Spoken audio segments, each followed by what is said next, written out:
perfect time for you to burn the bridge to self-forgiveness. Now's the chance, take a stand, stay your hand before you cast another vote for corporate interest.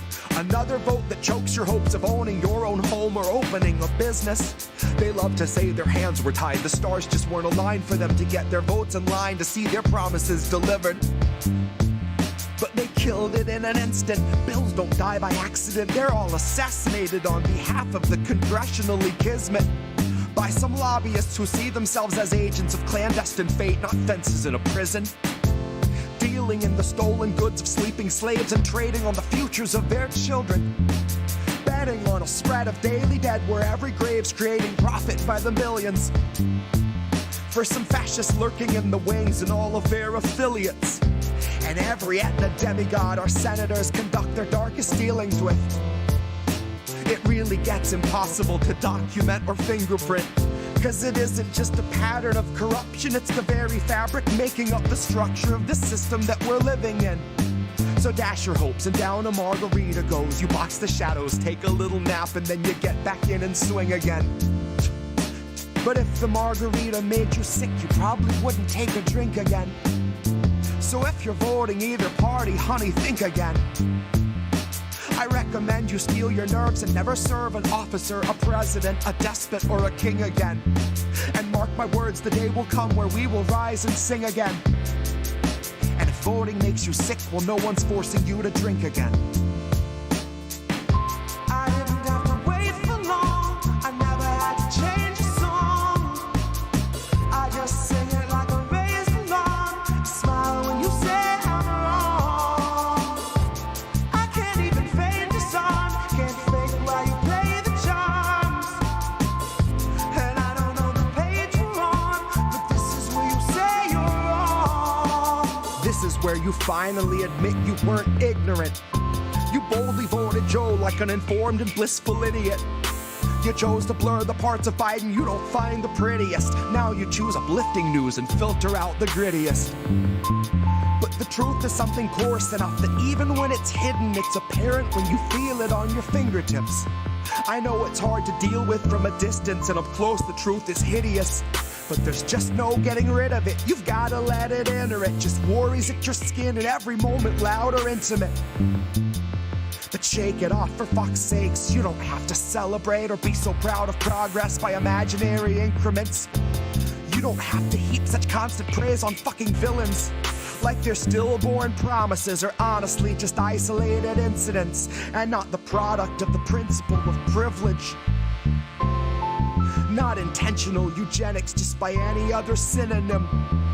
Covered up with desperate clusterfucks of rosy images. Labeled plain by any other name except for what the fucking image is.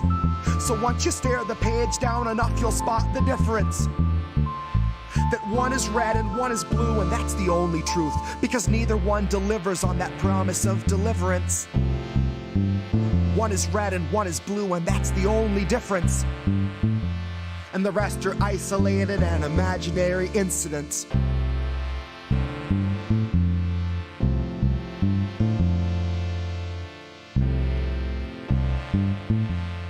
One is red, one is blue, and that's the only difference. I didn't have to wait for long, I never had to change a song. I just sing it like a raised alarm. Smile when you say I'm wrong. I can't even fade the song, can't fake while you play the charms. And I don't know the page we're on, but this is where you say you're wrong. I guess this isn't such an awful place. Is that what you want me to say? You prove it's possible to sleep for days and to still think you're right here awake. The cost of living isn't much to make, but God, it's so hard to save. And when they told you everything was safe, were you safe?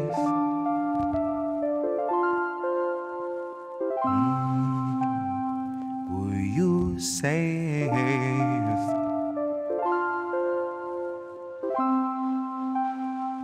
Were you safe?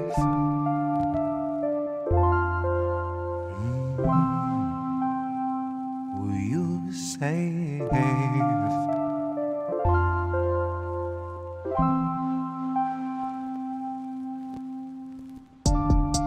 I guess this isn't such an awful place. Is that what you want me to say?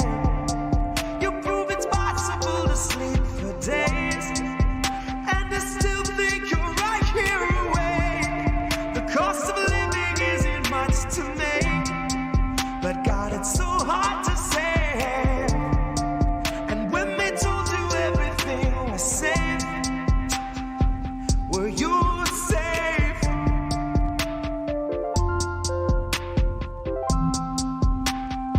Were you safe?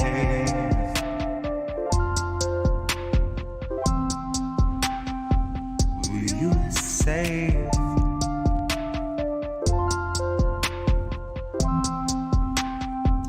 Were you safe? Fresh off the mass is the brand new cancerous growth who has come here to vie for your vote. Come here to cry at the camps and to mourn at the shore for the bodies that float by the wreck of an immigrant boat. Then it's back to their luxury home, couple security booths and a moat. Couple cigars, little escargot, little booze and a soak. Just breathe in the steam and the smoke. Pink salt, lavender, candles are low. Shit, when you do what you do, gotta lighten the load. And he got a life of his own that's a sight to behold. And it's a lot to control, to decipher the code or to siphon the soul. The cost of a good night's sleep for the working elite is a bargain, no matter the toll. Worth any wager, and that comes straight from the mouth of the means to the goal that will swallow us whole. Ripe for the picking if you don't mind mold, and you know I don't. Maybe we're pleasantly prone, maybe we're taking a licking, compliantly ticking and ticking and ticking, but never explode. No, I don't deliver the prettiest image, but damn if it isn't an accurate vision of natural fission, of rage at the system and abject heartbreak, patiently waiting for any who will listen. That little blue bird who was watching your words is a federal carrier pigeon, a Langley first. It's a patient observer who hears what it wants and is trained for the worst. Oh, you got nothing to hide. They'll be the ones to decide that after they root through your purse, after they read all your text, after they raid your apartment, confiscate all of its contents, then conjure up evidence out of the air on a wing and a prayer and malicious intelligence nonsense.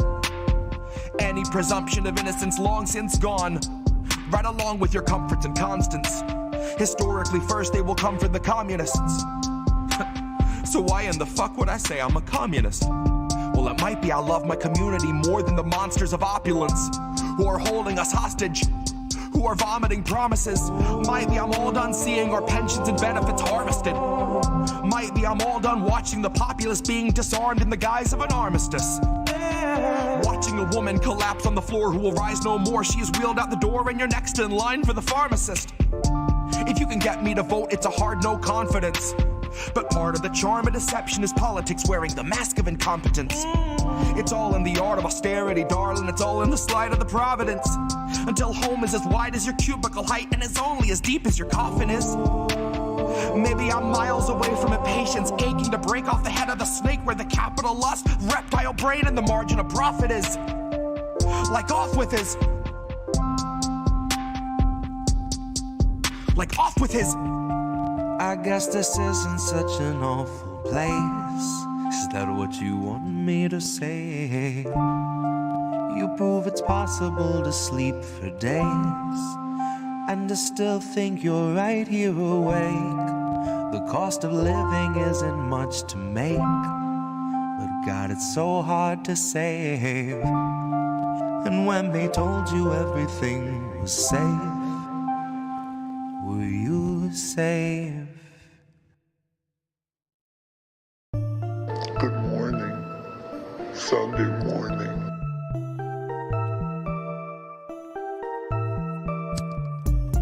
Good morning, Sunday morning.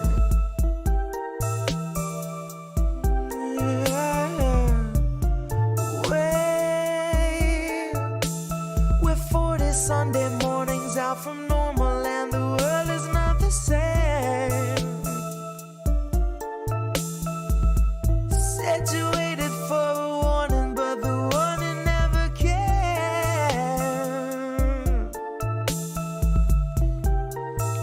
Don't shine a light in my face.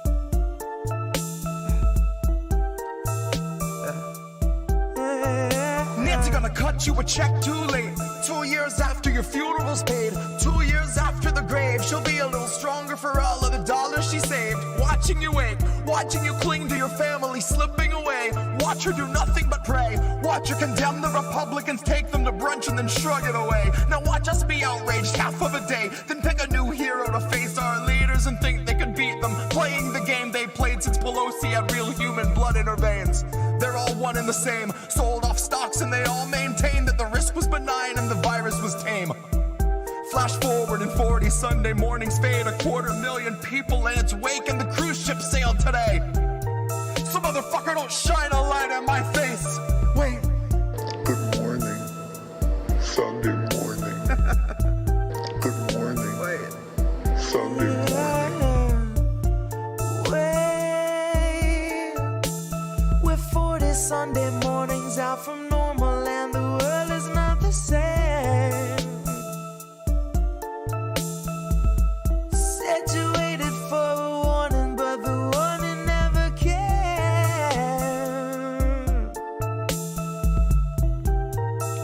Don't shine a light in my face. Situated for a warning, but the warning never. Indie News Network, collaborative family of independent content creators. Co-hosted normally by me, Indy. I'm founder and editor of Indie Left News and Indie Media Today. I got Reef Breland sitting next to me. We're all founding members, like I said, of And then the Indie News Network. My name is Jesse Jett. It's American Tradition. What's up, Space Monkeys? Welcome to Political Fight Club. I'm Robert Durden. Go to malentsplain.com. Welcome to another episode of the show your parents warned you about. It's Reefer After Dark. Guys, it's Tommy Nate with Tommy Nation Politics. I mean, I mostly make art, Brian, and Big Man Crab Joe. Keep up those great videos. I'm Tatami of the YouTube channel Tatami's Diary. Is Andrew Rivera on The Handsome Cynic? Stay high, everybody. Hey guys, it's Yeti coming at you. It's Politics and Survival. Hello, my name is Lucy from Blue Moon Red Wine. This is Chris Legion, and peace out. Lesbos says Colin too fancy. No, don't do that to me. Oh. Keep fighting that good fight out there, guys. I'll talk to you later. Who are these people? Well, hi, everybody. This is Indy. This is a really special episode of How Do We Miss That? And it's an INN investigative and special episode where we're going to have a fantastic interview with some people that are doing some incredible work.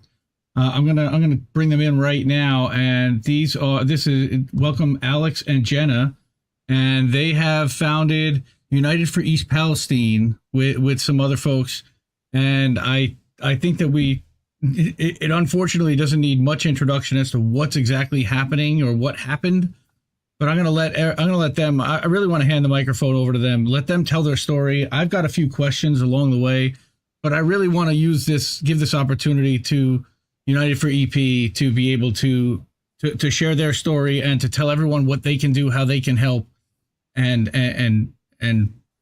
hopefully join and support this wonderful effort, because they need all the help they can get right now. So, Jenna, Alex, thank you for coming. I'm sorry it's under these circumstances, of course. The first question that I had for you, and I guess we could start with Jenna, is so the train goes off the rails, it starts leaking or whatever. So how do you find out? When do they tell you? Do you see it on the news? How did that process work? Did the town let you know? What was that like? I actually don't. I would imagine it was social media. I don't have cable, so I don't watch the news. But I'd imagine I'd probably popped on to Facebook and saw a post that shared about a train that derailed in East Palestine. I live about 12 miles away from the derailment site, so not quite in ground zero, but not far enough away either. So I had seen it on the day that it happened. So like it had made all of the local news stations. I think they all were posting them. And yeah, it kind of went like they're like all of the fire departments like rushed in from all around to help and figure it out. And it really like sat with me through that weekend, and I was like, what can we do to help? Because they had begun evacuating some people that were really close. But as they started to discover that this wasn't just like I don't know, like a normal house fire or something. I think once they realized what might be going on, it got a little bit more extreme to where they decided to like knock on doors and tell people they needed to leave. Wow. But by that like next Monday, I was like, they started doing a mandatory evacuation because I think they were going to do a controlled burn was the idea. So they wanted to evacuate a mile radius. It was a few days later that they decided they'd wanted to do this, but I had known that people had like seconds to leave their house before, with all of the stuff happening. So my goal, so I was like, I asked Emily, who's one of my really good friends, I was like, hey, I think I'm going to make like a Facebook group and really just try to help make sure like, if these people don't have clothes or toys for their kids or, different things as they had to just like up and leave everything really fast to stay safe, that we could come together as like a next door neighbor community and just really bring resources together and get people what they needed to be comfortable while they had to be away. So I think that was like February 5th or February 6th when the group had started. And then like this controlled burn started happening and it took a while for people to tell everybody like what actually was on the train.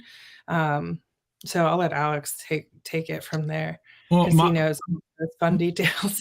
My next question is when they're telling you that you need to evacuate, where are they taking you? Are they like telling you that you can go to XYZ places they already made deals with, or is it like a shelter or something that they've set up for residents, or how did that work? The people within the evacuation zone, the Red Cross swooped in for a couple days. And they posted up like 1.1 mile away at the high school where people could come to evacuate. And they did that until the people were able to go back home. Other than that, I think you could potentially get reimbursed from the railroad company if you chose to like stay in a hotel. I think most people went to stay with like family or somewhere nearby if they could. But yeah, the Red Cross was there for a few days. Once they decided to open the train tracks again. So a train can't run through an evacuated town. So they got the train up and running not too long after, brought everybody back home. The Red Cross had left, took some money from Norfolk Southern and kind of just left people wondering what was happening.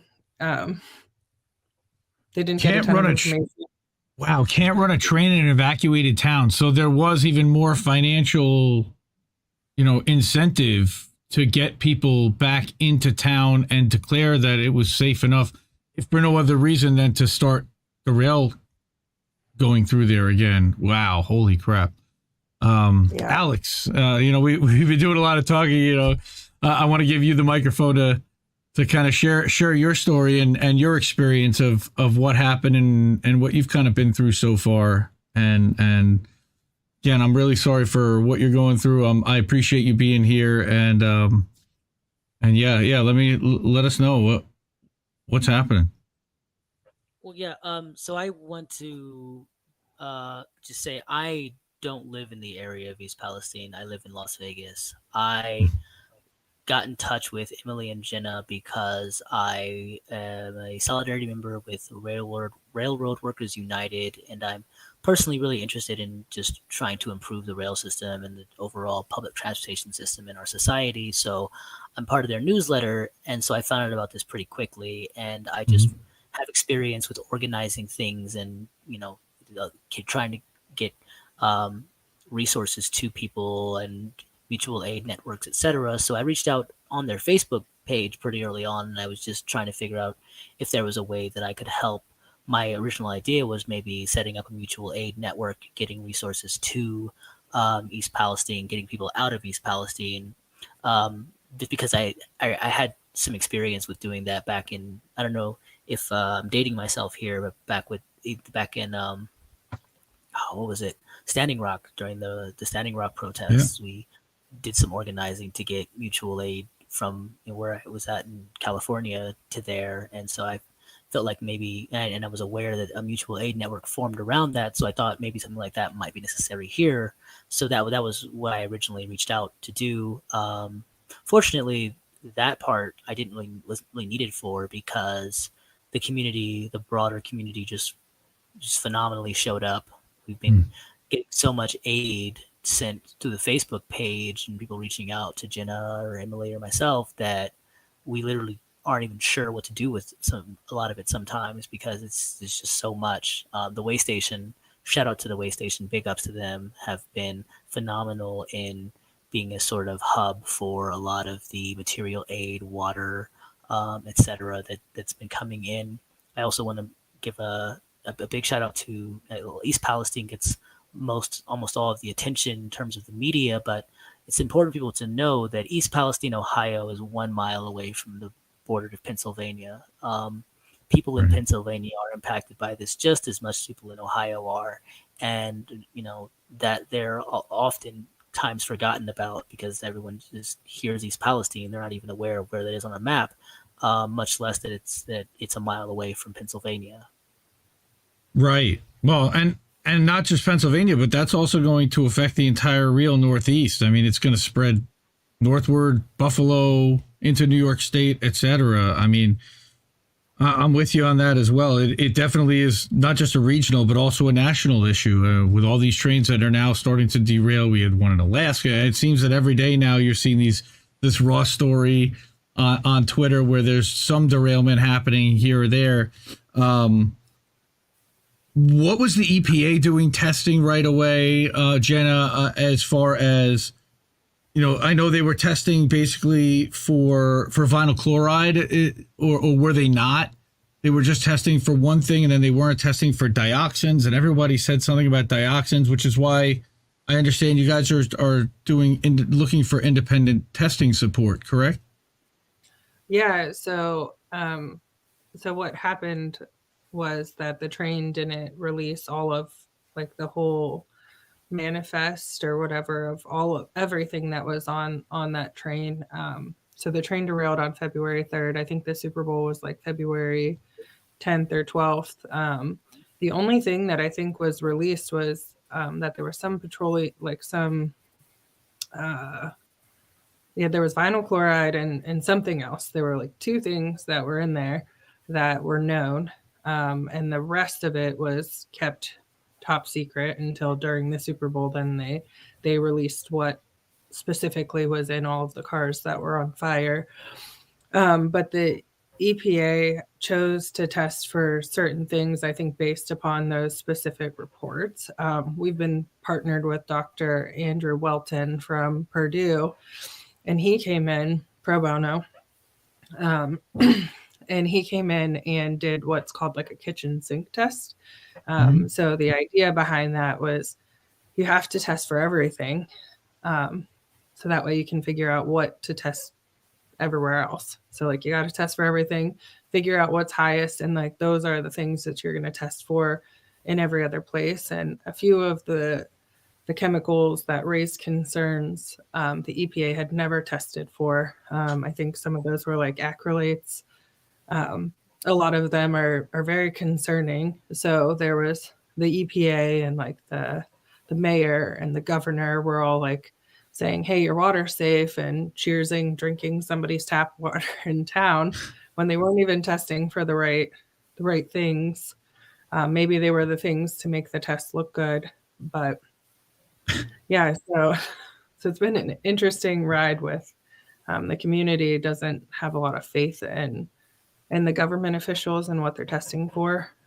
So the independent testing is something that is needed and deserved, just based upon they basically just dropped the ball on taking care of the primary people they should be taking care of, are just Americans, right? Absolutely. And if I could just speak on what you mentioned about in terms of the distance that these particulate could have traveled. We're talking about a plume that, from the projections that we have using high split, which is the go-to state-of-the-art model for getting estimates of how chemical dispersion happens. By our best models, this created a plume that would have covered, like you said, all of the Northeast from Ohio up through Ontario, Canada, New York, Connecticut, Maine, all the way up eventually to possibly even reaching Greenland. And the problem is we don't know what chemicals were produced inside the fire. And there has been absolutely no effort to find out what chemicals were produced inside the fire. But what we do know is that there is a vast amount of evidence, from video recordings in Ontario to anecdotal accounts for people in Connecticut, New York, upstate New York, all over that area, of people smelling chemical smells that are directly exactly the same as the accounts of chemical smells of people who are 10, 5, 20 miles from East Palestine. So what we're talking about isn't just like what's affecting East Palestine. We have the TikTok was inundated with videos of snowmelt in Ontario, Canada, from multiple people before the Canadian government suppressed all of it, showing snowmelt then with the exact same chemical sheen of what we were seeing in the rivers and creeks around East Palestine. The scale of toxic chemical dispersion that's happened is there's really nothing I can think of that can really be it can really be compared to. Just for example, when I say nothing to be compared to, in the area around East Palestine, the level of death of the fauna, the other animals besides humans around this area, deer, fish, aquatic life, insects, bees, it's not at a level of just a lot of them died. It's at a level, and this is not an exaggeration, of a mass extinction. And it is a gigantic amount of damage that we really hasn't even really been looking into exactly how egregious the short and long term damage of the ecological ability of that area to support life is even going to be. It's crazy. And is the government providing you with any water services, any kind of clean water? In what are they doing? I mean, you can't boil this stuff. I don't know if you know, but I'm sure you know, Erin Brockovich showed up in town. It was a big to do. She's actually been pretty good in keeping the pressure on publicly. Not sure exactly how you feel. I've been a fan of her Substack and of hers for a while, and she's really been looking out for water for all over the country. She was in Jackson and Flint and all over. She was talking about the fact that you can't boil it, and there were resources but basically do your own independent testing because you can't trust the EPA was her stance as well, because I know she organized that town hall and everything. Were you at the town hall? Have you had a chance to engage with her? Have you had any interaction with her? I have not had any interaction with her. Like I said, I'm about 12 miles away. I know she does say 50 miles around is area to be concerned. I know a lot of the residents have had impact, I think, or interactions with her, and she's very knowledgeable and draws really good attention, I think, to the situation. As far as water, it is my understanding FEMA is just there.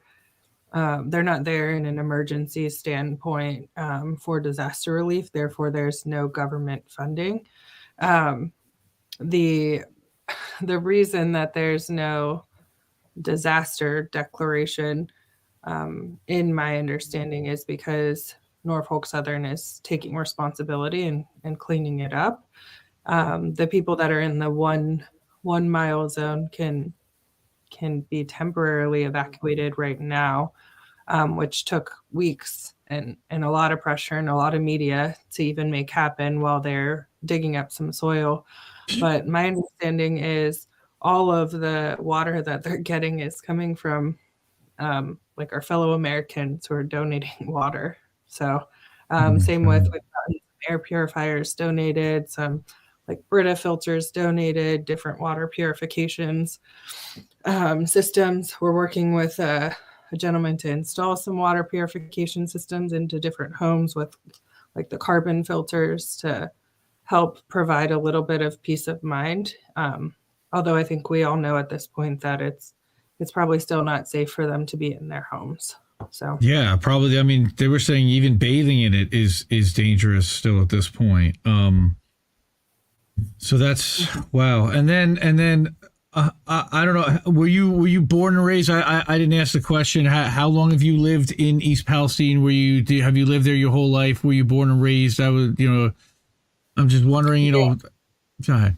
Yeah, for the majority of my life, I've lived in Northeast Ohio, in the general vicinity of that area. So yeah, I've like been away for a couple years, but I've always seemed to find my way back. I mean, one of the things that, unfortunately, the homeowners, the people who own homes and have jobs, I mean, this is one of the things that I keep coming back to in my own head is, you've got to go to work and the area is possibly toxic and contaminated, allegedly, quote unquote. I mean, we don't really know. And this is where your home, your livelihood, all of your financial investment is already located. Your family's here. I mean, they poisoned your town. What do you do? I don't even. I'm so glad you're organizing your residents to kind of share knowledge and resources, because I can't even imagine and it could happen anywhere. That's the scariest part to me, is this could happen anywhere to any town, and we need to let everybody know that this could happen, and there needs to be more of a plan in place. We need to do more to help you. And to have a readiness plan in place so that when this happens more often, because we know it's going to, unfortunately, we can take care of the people and not have their home values completely deteriorated. And, there are people's conspiracy, whatever, that think that that's actually part of the whole thing. Norfolk Southern, this has been a key hub, and there was questions about all of that. I don't want to get into the politics of it, because you guys are dealing with the reality of this every day. We've met some people that they can't retire now. Like their home has depreciated in value so much that, we have 65-year-old people who have earned their right to retire who can't, because they can't sell their house for what it was worth. And even if they sold it for what it's listed at, who's going to buy it? Exactly. Yeah, that's. But Alan Shaw's sorry, so he's really sorry this happened. Yeah, we know he's real sorry. Also, if I could just couple things I just wanted to note was, first of all, we do know that this area is not safe. That's not something that we don't know. That is something we do know. We know that because we have actual data showing us that the number of people who are reporting daily that they are smelling intense smells of toxic chemicals has not decreased. In fact, today, the reports are that people are smelling it worse than ever because of the cleanup. So we know for a fact that people are being exposed to these toxic chemicals. We know these chemicals are toxic. We know that for a fact. And we know that people are being exposed to them because they're smelling it. So those are two things we do know. The things that we don't know are exactly what chemicals they're being exposed to. And the reason we don't know them is because the EPA has been deliberately obfuscating and running cover for Norfolk Southern, because as long as we don't know exactly what chemicals they're being exposed to, then it's difficult to prove legally that these people have been harmed. And that's the whole point. That's what it's all about. It's all about running cover for Norfolk Southern to protect them. And it's not just about the money, because because there's going to be a lawsuit, and the Norfolk Southern is going to shell out however many millions of dollars, and the lawyers will collect their pound of flesh, and the people will get their $1,600, $2,000, $3,000, whatever petty amount of money that the Norfolk Southern can be made to part with in the legal system. But I don't think that's really the issue people should be concerned with. The problem is that felonies were committed. The problem is aggravated arson is a felony. poisoning is a felony. A conspiracy to cover up any of those felonies is also a felony. Anybody participating, anyone with knowledge that these people have been poisoned, who is actively participating in covering up that these people have been poisoned, is committing a felony. Everybody who is aware that Norfolk Southern set all these other things on fire that they did not have any permission to do, which caused harm to people, and is covering that up and helping them covering up, is committing a felony. All of these people are committing this is not a white collar crime. It's white collar in the sense that only somebody in a corporate position could possibly do this and get away with it. But it's not white collar in the sense of it's like there's some person embezzled billions of dollars from stealing from millionaires. That's not the issue. This is a level of damage that is being done to life that is no less, and in fact considerably greater than what have already been adjudicated in international courts as a war crime. This is the sort of thing that a much smaller version of this was used as a pretext for the United States to go into Syria and actively attempt to overthrow their government because they were accused of gassing people. That is what is happening. They have just exposed millions of people throughout the entire Northeast to a toxic cocktail of chemicals, and we don't even know what that toxic cocktail of chemicals even is, and they're not even trying to find out. And the reason they're not trying to find out is because as long as they don't test, as long as they don't do the test and find out what chemicals they are, they can pretend they aren't there. And they did that intentionally. They did that burn intentionally. They knew what they were doing when they did it. It's not that 100%. There was Absolutely. negligence or that they didn't know what was going to happen. Absolutely not. No, these none of these things are secrets. It's not a secret that if you burn the paint, just for instance, just the paint that's on the train cars, it's not a secret. Like we know that makes a certain amount of dioxins. Just for example, right? There's not these people, and in fact, the reason we know this is because Aaron Bragg, one of our team members. Big up to Aaron Bragg. He's phenomenal. Actually did an interview with Status Quo, which I suggest you all check out if you're listening to this. And he detailed how he is aware because this is what he does for a living. He's someone who knows about how toxic chemicals are transported in train cars.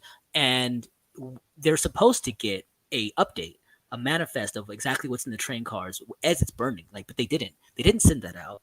And then first of all, there's all kinds of rigmarole regarding who is actually taking responsibility for saying, set the vinyl chloride on fire. When we know that through the actual chemistry of vinyl chloride, even though this isn't being talked about, there is a lot of reason to conclude that there was no actual danger of that vinyl chloride exploding at all, and the people who were transporting it knew that. Because the people who are transporting it know how vinyl chloride works. So all of these things but even then, there was only one car of vinyl chloride that was actually burning. So why did they set 5 cars of vinyl chloride on fire? Why did they set frozen vegetables on fire? Why did they set all this other stuff on fire? None of that there was no danger of any of that exploding. So even if they were given consent by the fire department to burn 1 car of vinyl chloride, what about all of the rest? All of the rest was not part of that. So why did they do it? Obviously, they knew that it would create poison. It's poison in itself. There was no reason to release it. The only reason that I can think of is, one, because it helps them get the train car on fire, their train back on track faster, and more importantly, possibly the fact that they are insured for damages to materials that aren't just being thrown away. So in terms of how their insurance works, there's probably a very good reason for them to just burn everything rather than have to worry about cleaning it up and all the damages that would cause, because then they have to worry about, one, shelling out money because toxic chemicals are still being released, so still have to worry about the lawsuit, and that's probably not going to change very much just based on how much of it is. So why not just burn everything and make up the losses with the insurance? I can't say for certain that's what's happening, but I do know that there's enough information that it deserves to be looked into. Well, there certainly sounds like there's a lot there. I'm going through the website right now just so everybody knows. This is donorbox.org. If you go to twitter.com/United4EP, you can get to their Twitter page, and there's a link there to this. I'll put it in the description as well. when we put this out. So you'll be able to click on it and support. There's a way to donate to learn a little bit more about what's going on there. There's a video for the Independent Science Fund. I encourage everyone to please subscribe to their YouTube channel as well. As they learn more, I'm sure they're going to be putting out more on that YouTube channel. Let's do all we can. Then let's talk about the corporate controlled media. I don't like to use the word mainstream because to me it's all a corporate narrative. There's nothing mainstream about it. What's mainstream is people actually caring about their neighbors. And what's mainstream is the minute people hear about how badly this has been botched and how badly you guys have been treated, they want to do something and they want to help and they get angry with their government. That to me isn't mainstream. It's corporate controlled and it's a corporate narrative. So the corporate controlled media has been mum to silent to what? I mean, from the large networks to the 24-hour cable news networks. I know there was like a CNN push, and then when Erin Brockovich came to town, MSNBC was there for a day. And basically, have they stayed? Have they reported on anything since? Have they? There was like a solid week. It was 3 weeks after the derailment when I think we got some really good coverage across Fox, CNN. I think I was on like 10 to 12 interviews in a week with different big news networks. And every day I had, can you send me somebody else? Can you send me somebody else from all of these different networks? Because once they have your number, that's what they want more people to interview. But since then, it's been, independently owned networks that have reached out, like yourself. That's what we've gotten on. We've been pretty booked with some of that because of Twitter and different exposure, but I don't think the mainstream media or corporate owned media is covering it nearly as much as they should be. But there's also, it seems to be a very consistent shareholders amongst some of that media, as well as the railroad company. So yeah, I could have some of it. Now I don't know if you heard this, but over at INN, we not only cover news, we've also got a musical director who is a resident genius, singer, songwriter. He also writes some spoken word. And I don't know if you've seen this, heard this. I wanted to play it for you. It's 3.5 minutes. He wrote a spoken word piece called Super Sight, Children of the Fuselage. That's all about East Palestine and what's happened to you guys. And I if you hadn't heard, I wanted to play it for you and for everyone else that's watching. So let me do that real quick, and hopefully you'll be able to hear it.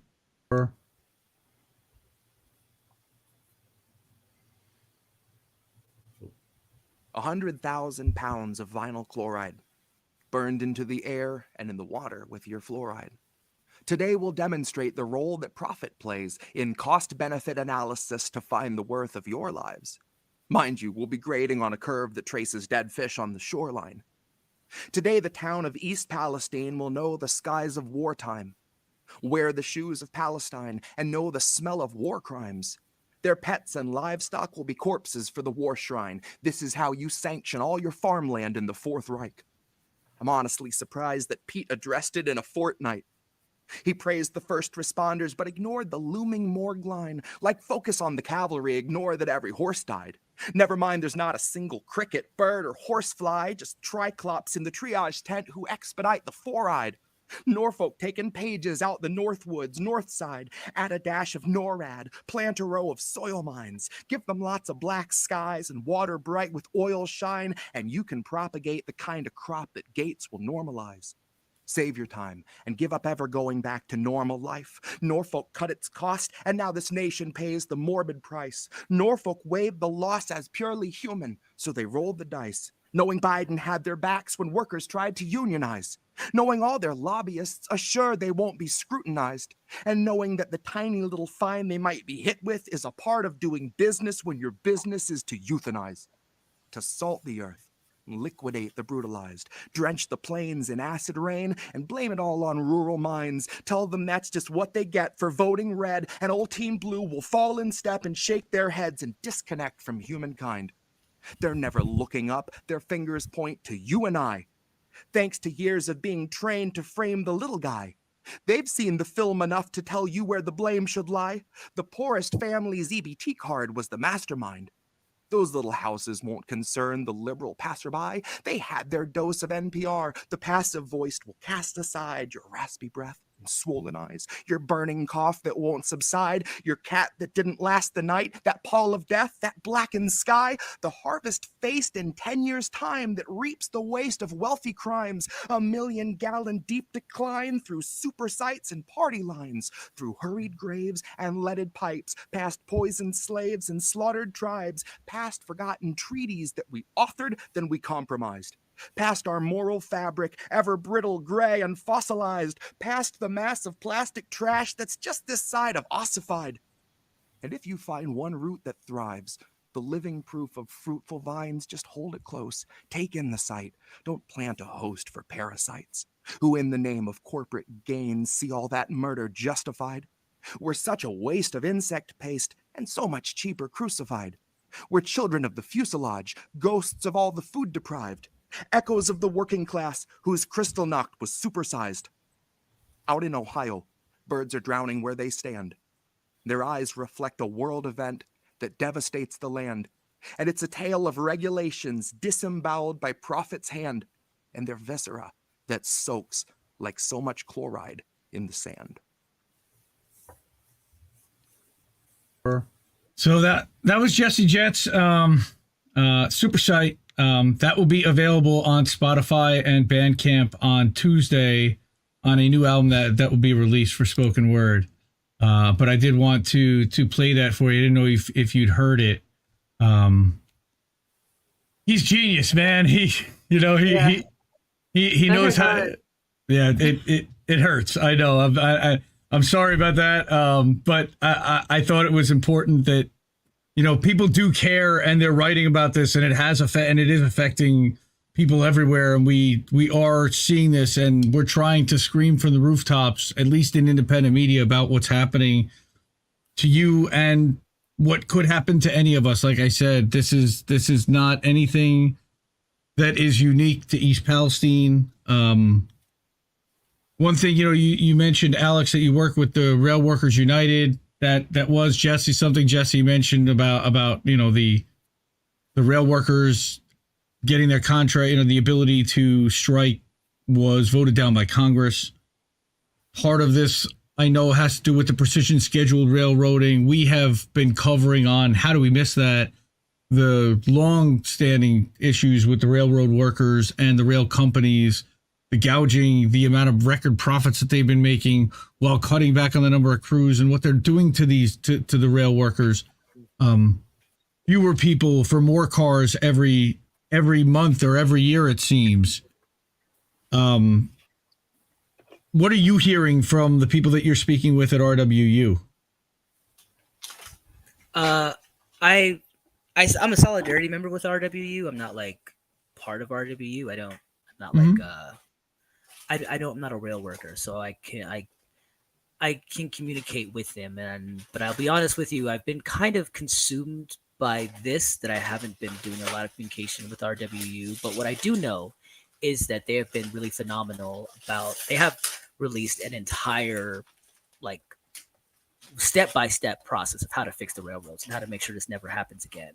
And that's the real issue with this, is that this was so unnecessary. Nothing about this was unavoidable. All of this, I'm sorry you guys are seeing how trashed up my garage is. All of this was entirely, I spoke to someone recently who had knowledge of systems like this. And what he said to me that stuck with me was the train derailed because it could, and because there was no one there who was responsible to make sure it couldn't. And that's basically the summation of it, is these trains are going to keep coming off their rails because we aren't dedicated as a society to make sure that they don't.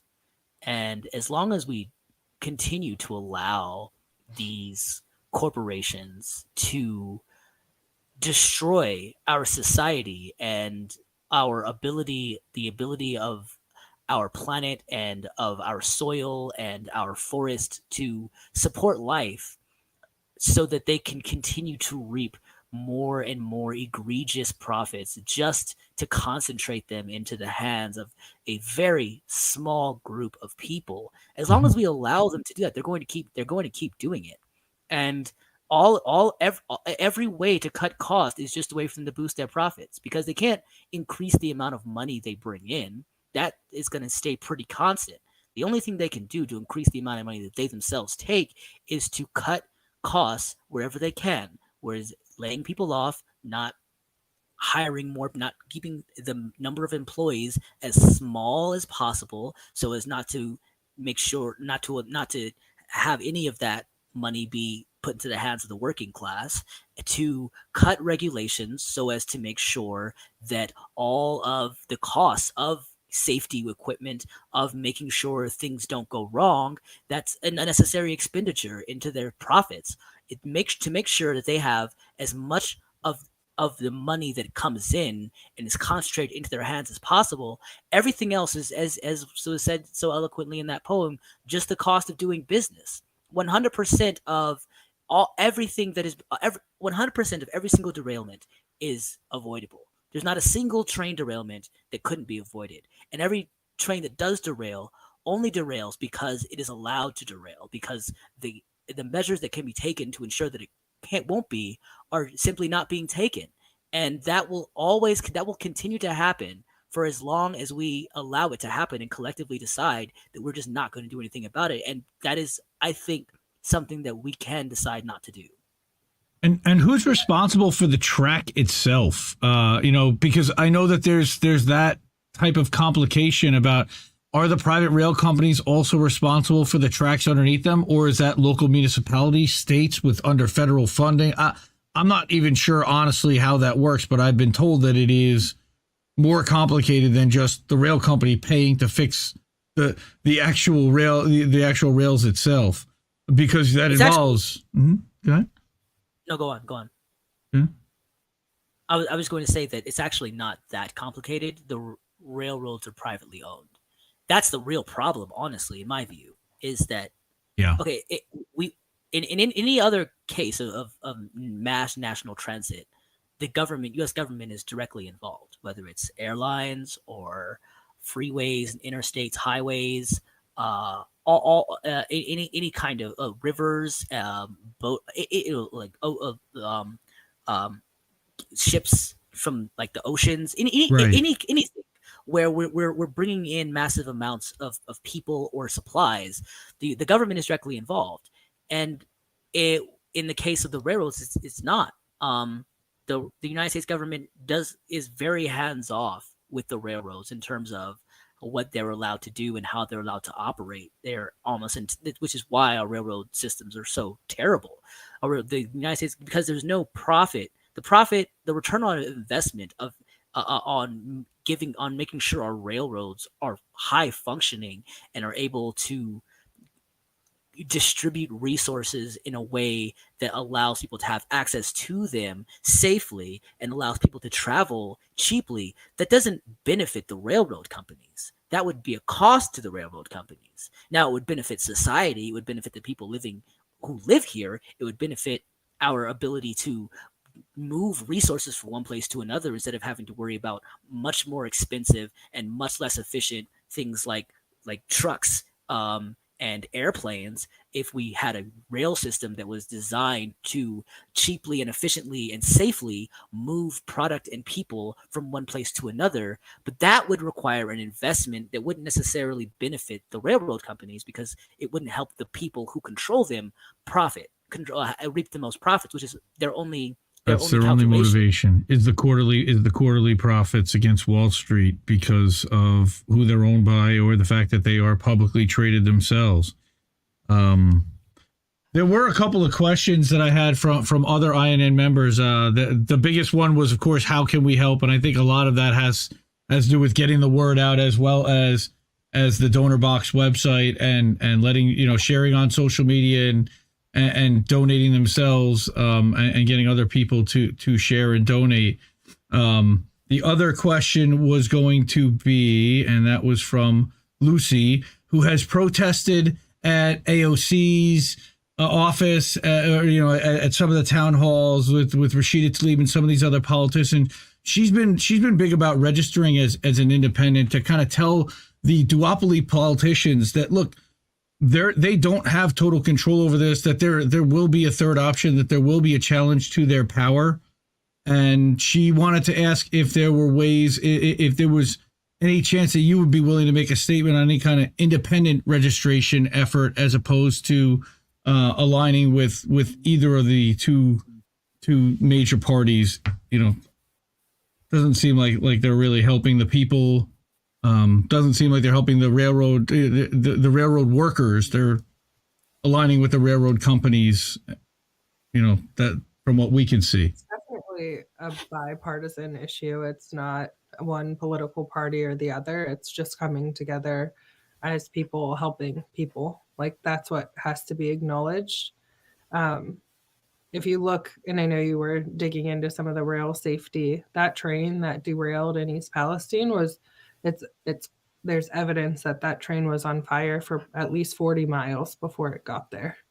So like the system is broken, and it's going to take each and every one of our voices to talk to whoever and everybody that we can to make a difference and make a change, because the way it's set up now is nothing's changing.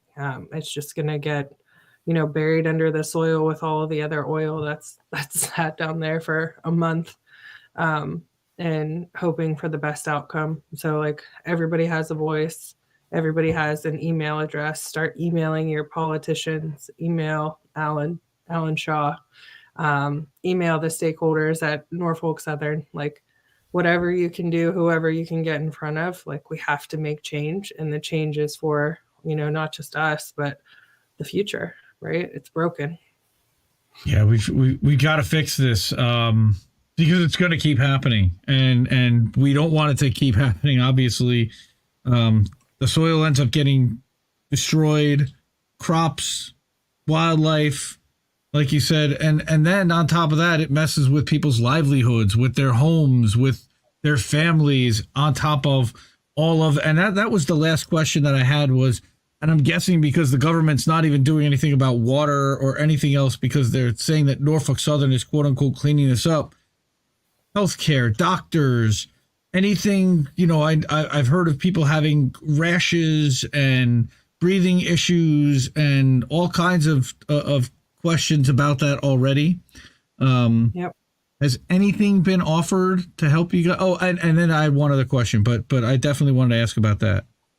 Well, yeah, I mean, from a medical aspect, it's been nobody in local medical offices is trained to handle anything. They don't know what to test for. Toxicologists are hard to come by. So most of them get turned away, or some people, I've heard that medical offices have been told that they cannot diagnose chemical pneumonia or whatever else there is out there, chemical rash, chemical burn. They can't diagnose it unless they're within a certain area. That would be the only reason that maybe they could diagnose it. But if you're like 1.01 miles outside, you can't get diagnosed with it. They threw up like a makeshift clinic in the town that had people there that would maybe give you referrals somewhere, but they couldn't really do anything. It was really just a press, for the press, hey, we put up a clinic. And everybody that we've seen on posts about the clinic have pretty much laughed at it and said it was useless. And like I said, just done to make it look like they're doing something to try to help. But yeah, it's been a really sad and unfortunate situation. We have people getting diagnosed with COPD who have never touched a cigarette because they don't live close enough to be diagnosed with anything else. So unreal. And then our labs stopped testing, doing blood for dioxins. There were like certain labs that you could run that could test if you've been exposed to dioxins. But all of the labs, they have affiliation with some of the same like shareholders as the railroad. So it's interesting. What a mess. I on that note, I want to give big shout out to Dr. Beatrice Galam of the University California San Diego, who reached out to us and for those who don't know who Dr. Beatrice Galam is, she is one of the more respected medical researchers on the issue of toxic chemical injury in the United States. She's one of the premier researchers on Gulf War illness. For those of you who aren't familiar, it is the toxic chemical injury that was given by the United States to soldiers and Marines and other troops during the Gulf War, because they had them take a certain medication as a way for them to treat exposure to a certain type of toxic gas. And then they found out that it actually caused them to get sick. It's called Gulf War illness.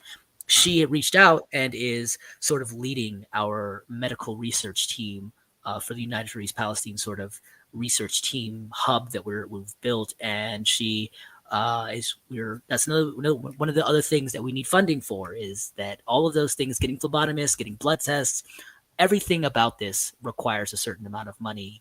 And it's just not going to happen if we don't get funding. But I think that even without funding, there's a lot we can do and a lot that I think we are doing. And I think one of the big steps that we can take to get to where we need to be to get the research done, even though every day that ticks by is time wasting because these chemicals are breaking down, there's nothing we can do about that.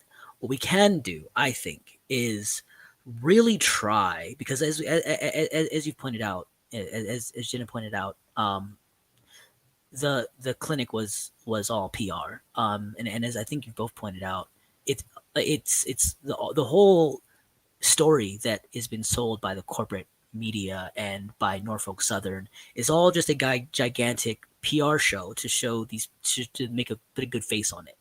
And I think the most important step to getting beyond that, to actually getting people evacuated, to getting the government to admit, first of all, that there is actually a problem, which is one of the other big, which is a major barrier to getting people evacuated for two reasons. One, because if they don't admit there's a problem, then there's not going to be the resources to evacuate them. But two, them gaslighting these people and gaslighting everyone and saying there's no problem makes people feel like they don't need to evacuate. Even though they're experiencing these symptoms, they might not necessarily have the medical knowledge to know what it means that they're experiencing these symptoms, what it means that if you're experiencing the toxic, what we had Dr. Galam on a community call where she gave very important information about how there can be so many unpredictable secondary autoimmune effects from having these toxic chemicals interacting with your body that are impossible to really predict and can only be studied and measured after the fact.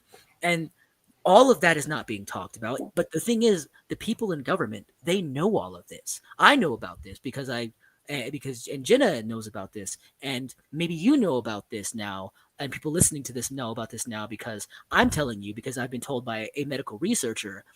But they have their own medical researchers.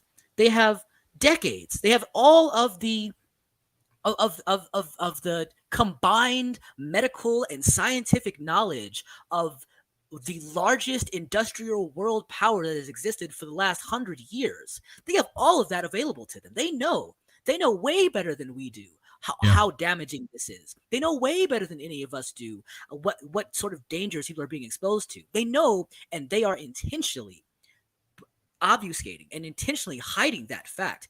And the only way that we are going to get them to admit it is by shining a light on it. And what we need, we're doing the best we can, but we need people who have voices to come in, not come in and have a big show and press conference and then leave. We need people who have large platforms to come in and speak to the community and help members of the community use their platforms to uplift the voices of the people in those communities, to organize and listen and learn from the people who are adding value within this community, and work together. There are so many people, Dr. Ghulam, Professor Welton from Purdue. We've got people from all the United States who have been trying to come together to get real data on where this is going and how far it's spreading, and building models. And this is just what a small team has been able to do. There are other organizations and other groups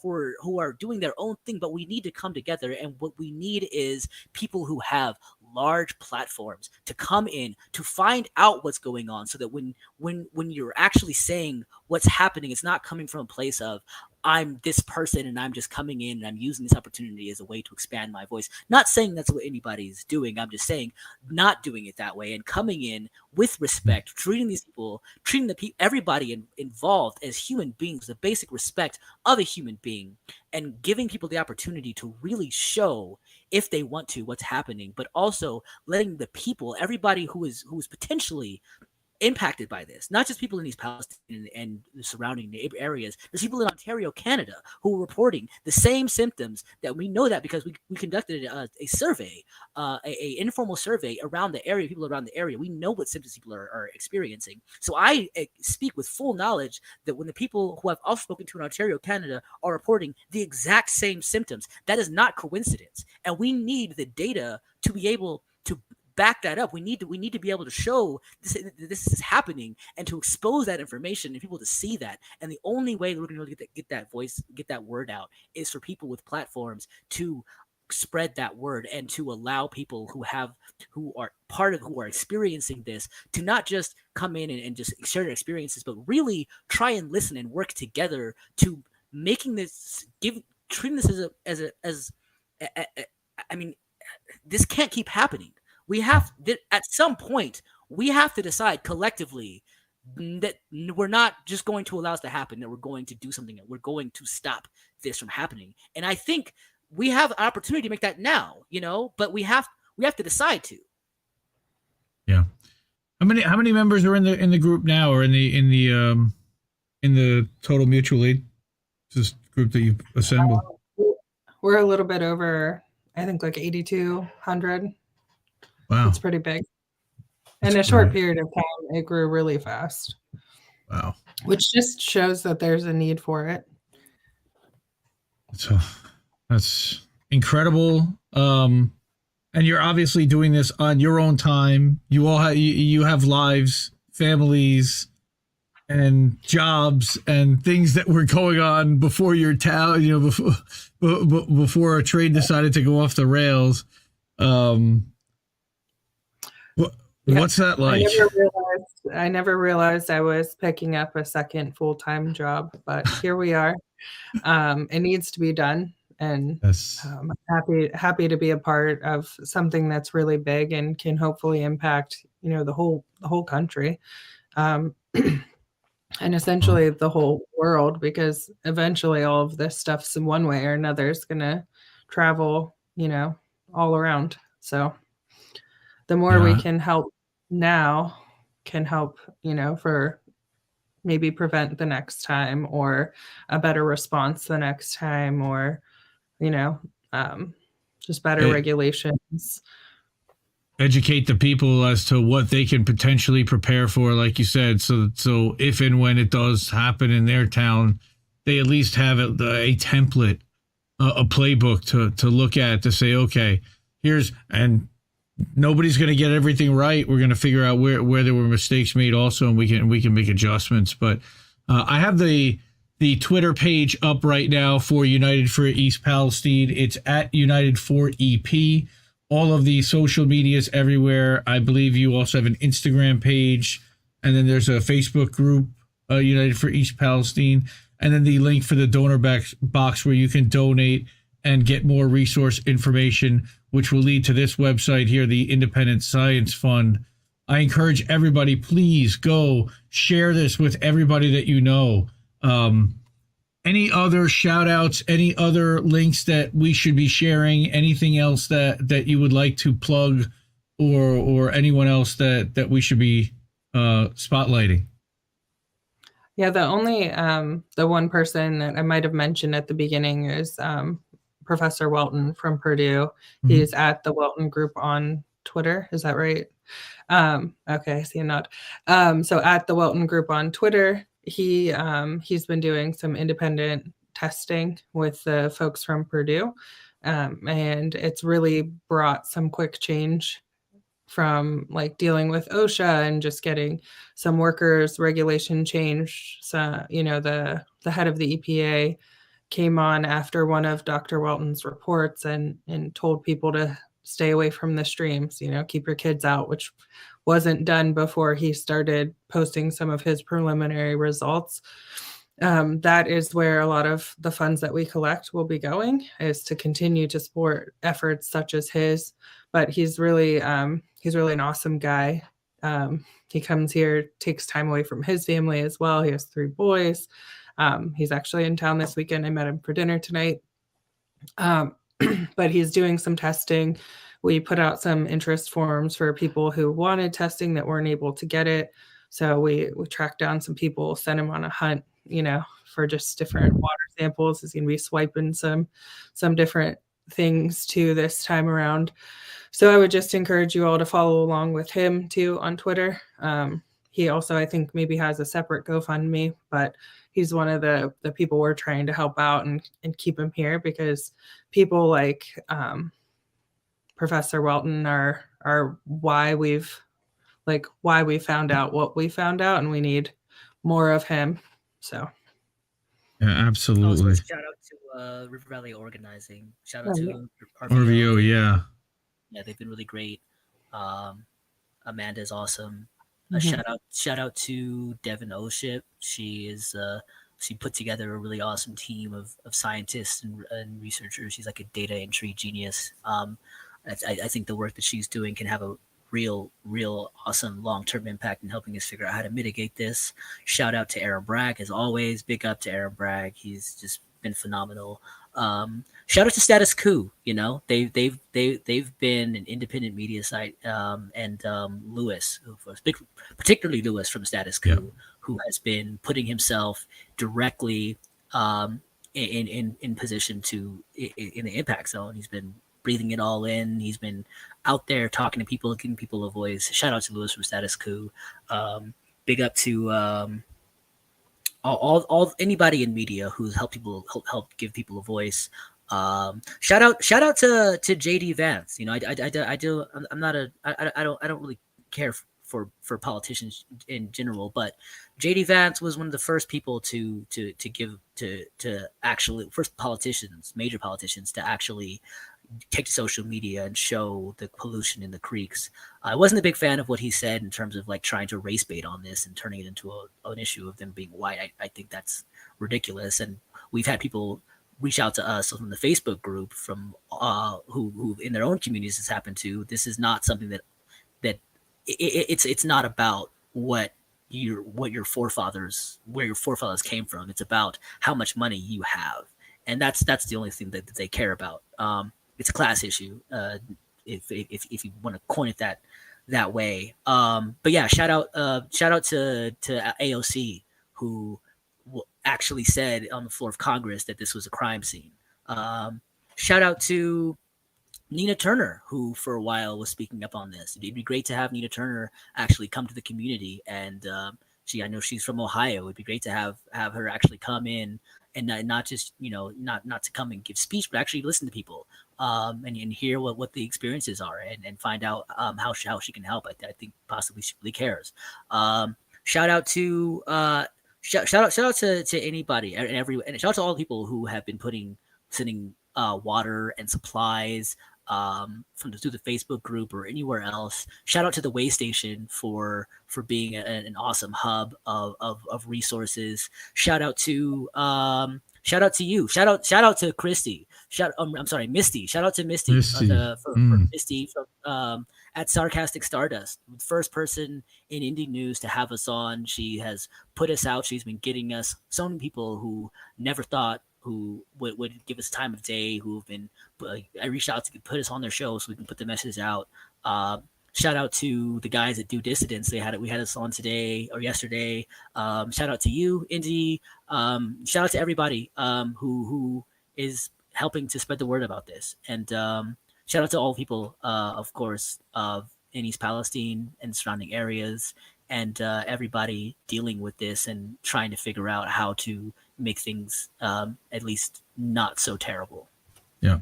Yeah, and I also wanted to make mention of Jeremy Lafredo from the Gray Zone and Addy Ads from One Addy Ads, also independent reporters that have been on the ground in East Palestine, interviewing residents and putting themselves in harm's way. Like you said, shout out to all the independent reporters that are doing that, and of course Jenna, and unfortunately Emily was unable to join us tonight. Thank you to you two, or to you three, for doing all this organizing, for spending all of your time to educate the rest of the community, to educate the rest of the country and the world about what's happening, to take your time to do that. That's tremendous. We need more people like you as well. So really appreciate you spending the time tonight to talk with us at Indie News Network, and how do we miss that? We have been covering what the mix between corporations, profit and greed, the impact on the environment, what's happening with the rails, the squeezing of working class and the squeezing of workers in general, where the pay doesn't go up, but the responsibilities continue, the benefits continue to get cut. And we've seen all of this kind of converge on the East Palestine story together. And we're definitely going to keep the pressure on. We're going to keep the word out there. We're going to continue to talk about this with our other friends in independent media as well.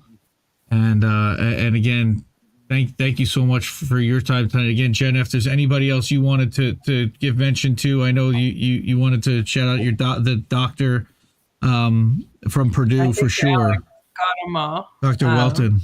Mm-hmm. Yeah, Alex got them all. All right. Yeah, we have one heck of a list. So, yeah, that's great. It's been rewarding to see there are good humans in the world, and they're just here to help other people. So, and thank you for not hanging out in a bar on St. Patrick's Day and coming to talk to me instead here. So, yes. And we'll cut it off there. And I'm going to say thank everybody for spending the time to listen. Please share the links. Please donate to East Palestine, to United for East Palestine, to any of these relief funds, but specifically for this independent testing so that we can prove that Norfolk Southern is trying to hide this, what actually they did with the burn, and so that people can get the relief and the help that they actually need. Again, thank you so much to Alex and to Jenna, and to everybody at United for East Palestine. And we'll see you soon. This has been Indy. And like I say, always question everybody's motivation. And have a great night, everybody.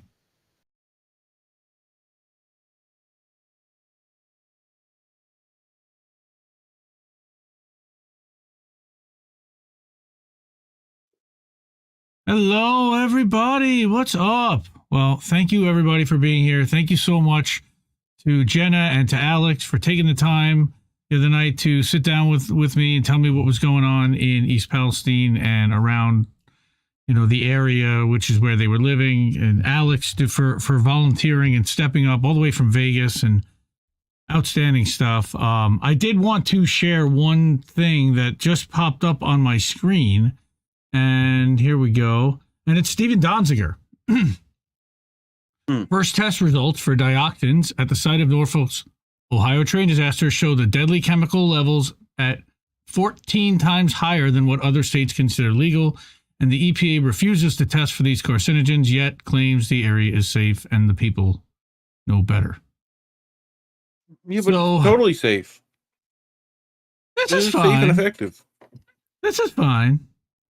I just wanted to call attention. This literally happened this morning. So we have an independent expert say cancer-causing dioxins, like we said at the site of the train disaster, are likely to persist in the environment and in the bodies of local residents for decades, despite what the EPA claims. I'm not a huge fan of the Guardian all the time or at all or ever, but in this case, I think they pretty much have they have it right. But I did want to, give everyone the chance to go from horrors to actually having some fun. So we're gonna actually do some boats tonight. So let's do that. All right, everyone. And I watch mindless Boats. shit, boats that smash into other boats. Boats, you say, huh? Boats. Oh, I think we're gonna get some real boats. Yep. If I just full screen real quick. And here we go.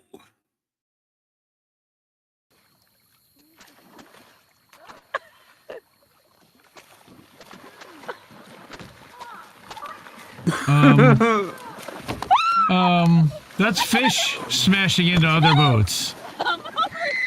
You're okay. Oh my God. You're okay. Wait, what? Stay in the boat, dude. Stay in the boat. Oh my God. Yeah.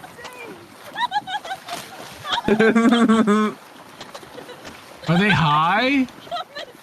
What the hell is happening here? What the hell is going on? Oh God. Stuff and things. Oh my gosh. Good news. Good news, everyone. Oregon marijuana prices hit record lows. Market at weakest economic position. It's $4 a gram. Come on. $4 a gram. What's the ounce math on that? That's about 120 bucks or less 8, so $112. Okay. Because we can maths fast in our head. Look at this graph.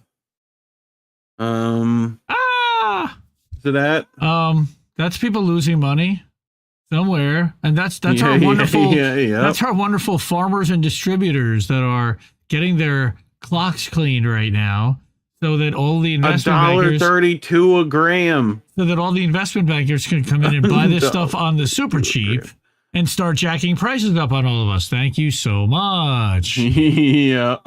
150 million marijuana tax, $1 billion market. The reason prices keep falling is economics 101. Supply is much higher than demand. Make it cheaper. That's the move. Real things people said to me on 911 calls. And action. Hey, man, did you call 911 saying someone was overdosing? We ate edibles, man. Okay. How many did you eat? Well, I had 2. And? He had the rest. Oh, dude. Why does he not wear clothes? He thinks he's a cow, man. Oh, yes, he does. And now he's peeing. Cows. Hey, man, what can I do to help? Why are they always naked? Why are they always naked? Nice. Well. And next, I just thought this was cool. It's either M for Mermaid Man or W for Wumbo. I like the reflection of the tree in the middle. That's pretty cool. It's pretty dope. It's like what do they call it? A Majin Bong. That's it for those DBZ fans out there. Look, is Baby Yoda. Oh, but you can smoke Baby Yoda. Nice. That's like, isn't genius? Nice. It floats, except that rubber ducky. Do you literally? Okay, I was gonna say, do you literally like make the bathtub your whole? But it no. It oh floats. My God, you're genius. You're genius. If you just make this empty on the bottom, and you got like I like the way you think. I like that. Although I wouldn't do it with the bubble bath. And I wouldn't. That might be a little weird. I wouldn't sit in there while I'm in. Yes, you would. Yes, you would. So that all the ash just comes right into the tub with you. Ew, that's disgusting. Yeah. Oh, you were talking about this guy earlier. He called it. Oh my God, it's Rob Van Dam, and that's his freaking Rob Van Dam. Holy shit, that's great. Nice. Oh, that's outstanding. You know they just replaced what was the cereal with the strain. Sure. Happy. $4 grams is more like Grandma Oregon. Yeah, I like that. Yeah, Lori's down with the $4 grams too. Yeah. Grandma, I think I left a bag at your house. Finders keepers, bitch. Yeah, you naked. You left a bag at my house. You're not gonna find a bag at my house. That's funny. Nice. Where can I find this waffle maker? Someone send me this waffle maker. Look at that. That's pretty dope. Oh, that's so good. That's pretty dope. You're definitely using weed infused maple syrup with that. That's legit. What else I got? It was St. Patty's Day. The beard. The little bearded shillelagh. Yep. Oh my God, that's so goddamn adorbs. That's so goddamn adorbs. Yep, I want to put it on my kid. Holy shit. You want to put it on your kid? Oh, it's so adorable. Holy shit. What else I got? Have you seen this? Oh, no. Oh, yes. I just threw up in my mouth. Those at home who don't know, this is Hidden Valley Ranch ice cream. I just threw up in my mouth a little. Like, what, do you put it on like a fried pickle? What are we doing? What in the Southern fried hell is this? Like, remember the bit you put your weed in it? My brother used to say that all the time. You put your weed in it. Yeah, that's from SNL back in the day, wasn't it? Rick and We Need Critical Thinking both nailing it together. Nice. Yeah. Hobo Roadie, pretty good for growing your own. 12 stems, 4 in bud. Nice. I'm down. All right, with are we ready for? We're ready for Dad Zone. Oh, that was quick. Have you made it for Dad Zone? It took 7 minutes. Nice. I'm down. Yep. Let's go. Oh, there was a recall on these. He's gonna take it. Well, Now we know why there was a recall on that. Don't Myrtle. Don't blow back in your bong. I don't think like, to me, after this video, I just picture like, and someone could probably do this in the editing booth, right? Like, just have him start taking off like a helicopter, right? Holy shit. That's really is going up. That's a paranormal horror. Okay. Oh my lord. What is so we know what this is. Unfortunately. So, watch the child guess. What are you? I'm a ghost. They're a ghost. Sure. I'm a ghost. I'm a ghost. I'm a ghost.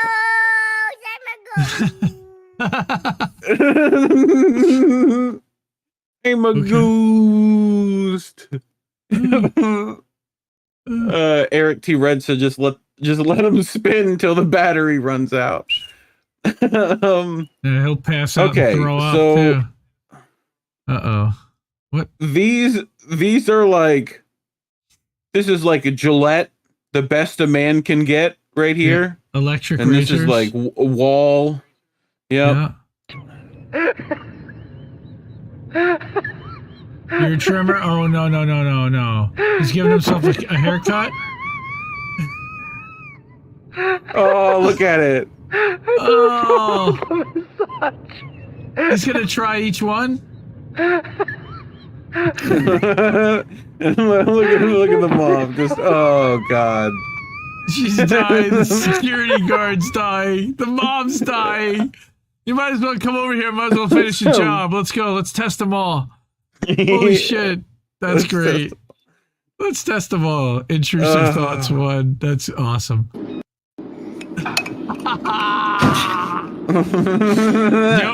Yep. Oh, man. Don't leave your Did you cup. put carrots in my coffee? Yeah. Well, at least she's honest. Oh, man. Did you put carrots in my coffee? Yeah. Yeah. Yeah. Sure. Why? Yes, I did. Uh-huh. Oh boy. You have more than this is like you for the last week. There's another one right there. Okay. But they want that one. You two people. Do you realize there are 2 identical swings right next to each other? Oh, no, Lucas, not. Okay. That is very much my life right now. But, hey, listen. But they're a little older, but they're still doing exactly that. They're fighting over literally that. Identical one sitting next to them, but they want that. That is my life. They want that one. That is my life. And action. No, honey, you don't know how to jump. You just learned how to ski. Oh boy. Stella? I said no. Bye-bye. Okay. Okay, so let's go out there, okay? You're gonna go right. Stella May! You French fried when you should have pizza. You're gonna have a bad time. Wow, she made What did it. I tell you? Yard sale. Yard sale. Grab your Nice. keys. Good job, Stella. How was it? Good. Fearless That wasn't 4-year-old. good. Seriously, dude, still on her feet. Impressive. Yep. Had a little yard sale, got back up. Better than I do. You Tell you know. right now. Dude. Oh, no. Dude. This is like. Oh, no. She's trying to sleep, obviously. Really? No, she is sleeping. Because she's mom. And that doesn't matter. She's tired, dude. She's done. It doesn't matter. She's tuned that shit out. Oh, God. You don't understand. See, as a parent, I have done that. Like, literally slept with the kid pounding shit right next to my head. Like, nah. No, not going to get me up. Not going to do it. I feel like Bill Burr at that point. Nah, I don't think that's going to happen. Yeah, I don't think that's going to happen at all. It's just so funny that it's like you start like right next to her ear, you know, and you'd still be.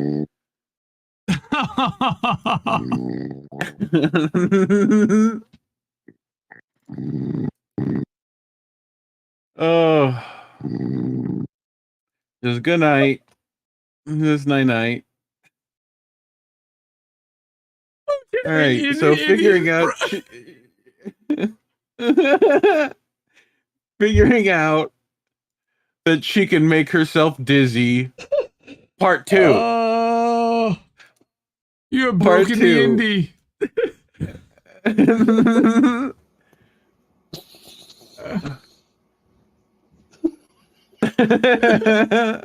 Oh, the eyes. Oh. Boink. Oh, we fall down. Oh, we fall down more. Can you get up, Anna? Yeah. Yeah, get up then. That's wrong. Build a house. Wrong. Good job. It's wrong. This son of a bitch. I'm not too dizzy. I'm not too dizzy. I can do it. You feel I sick? can do it. Yeah. A little bit. Just lie down for a little bit. Just lie down for a little bit. The floor is spinning. You want to just lay down for a little bit? But the floor is spinning, Daddy. Oh. Just lay down for a bit. Oh. Oh God. Jeez, that was wrong. And not cool. Okay. Scoots. Uh-oh. Oh, nut shots. Nothing but nut shots. Have some Let's crush. run that back, Colin. Would you like some crushed nuts? Run it out. Run it out. You get up to 5 minutes in your corner. This is smart dad. And action.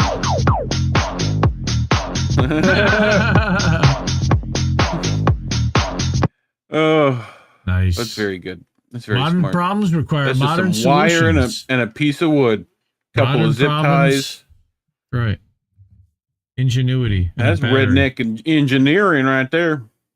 And a battery. All right, here we go. What is this one titled? Skater dies, Sebastiano. Yeah, I remember that. Boys invent ways to hurt each other constantly. / kill each other constantly, yes. Impaled somehow. Oh my word. Oh, scatter. Oh, God. I love the dude laughing. I know, right? The dude holding the camera That's laughing. very good. Instructions unclear. What are you doing? The TV's not working. And why are you standing over there? Because it said stand, please stand beside. Please stand by. Well, he's obedient. You're beautiful. It's a good thing you're beautiful. She's obedient. Bless your heart. Yeah, okay. All right, thank you. It's a good thing you're beautiful, she says. Jesus Christ. At least she's obedient. Me, it's time to get dressed for school. 3-year-old. Okay, I'll have to do something first. The something. just this. Climb the wall. This is the something. Mm-hmm. Yeah. Sure. I just had to do something first. This one's also good.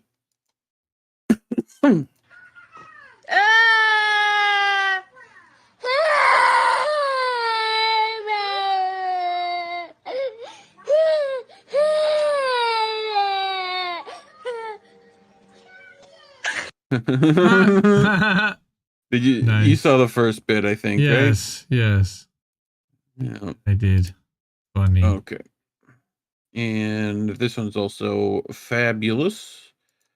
And action. Oh, this never works out. Oh. Oh. And another great parent. Yeah, seriously. Yeah, but Just you don't understand. Right laughing. As Yeah, hard but what you don't understand is that moments before that happened, that kid turned to his mom. She told him you shouldn't do that. No, well, not only that, but this kid Watch turned to his this. mommy and said, "Can you film this, please, for me, mommy? Because I want to capture this on film." And she did what he asked. Yeah. Okay. Yep. Just establishing that right now. Yep. Okay. This one's titled "Dad, I'm Running Away." Okay.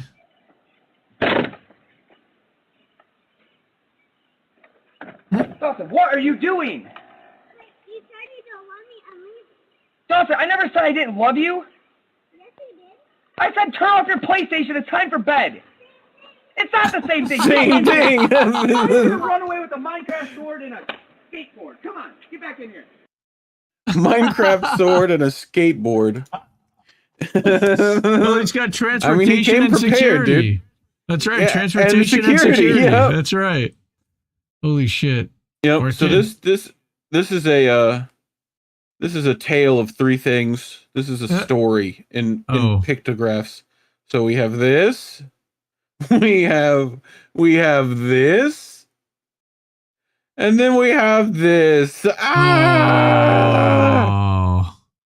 Oh, somebody touched the peppers Also, and then what touched this their is like eyes. This is like stock. This is like stock photos, though. This is like someone needed this for like an advertisement or something. Yep. You know, it's cayenne peppers. Like, which what is is funny. that? They're not even that spicy, but they're pretty spicy when you touch them. You get them in your eyes, though. Oh, I'm sure they would burn. What is? Why does this look like the average GTA character? Actually, it's a Buffalo Bills fan. Is it? It's the average Buffalo Bills fan. Yeah. Minnesota Vikings. Very good. Yep. Detroit Lions. Probably the Lions. All right, you ready? You ready for this one? The Lions. All right, and action. Oh, make you want to kick a fat kid at Kmart. You know what I'm saying? Praise God, baby.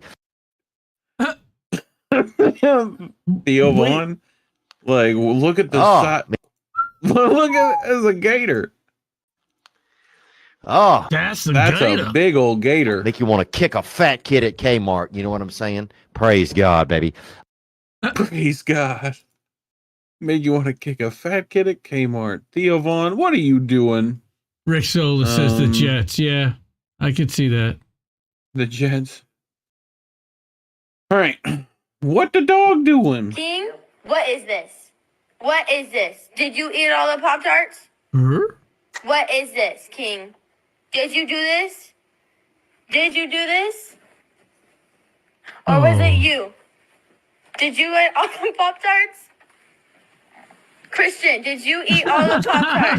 Or did you eat all the Pop-Tarts? Did you eat all the Pop-Tarts? You ate all the Pop-Tarts. They're not selling each other out. I like that. That's man's best friend right there. Did you eat all the like? I love that verse. Doggo. Christian, did you eat all the Pop-Tarts? Or did you eat all the Pop-Tarts? Did you eat all the Pop-Tarts? You ate all the Pop-Tarts. Who ate all the Pop-Tarts? Okay. This one's just cute.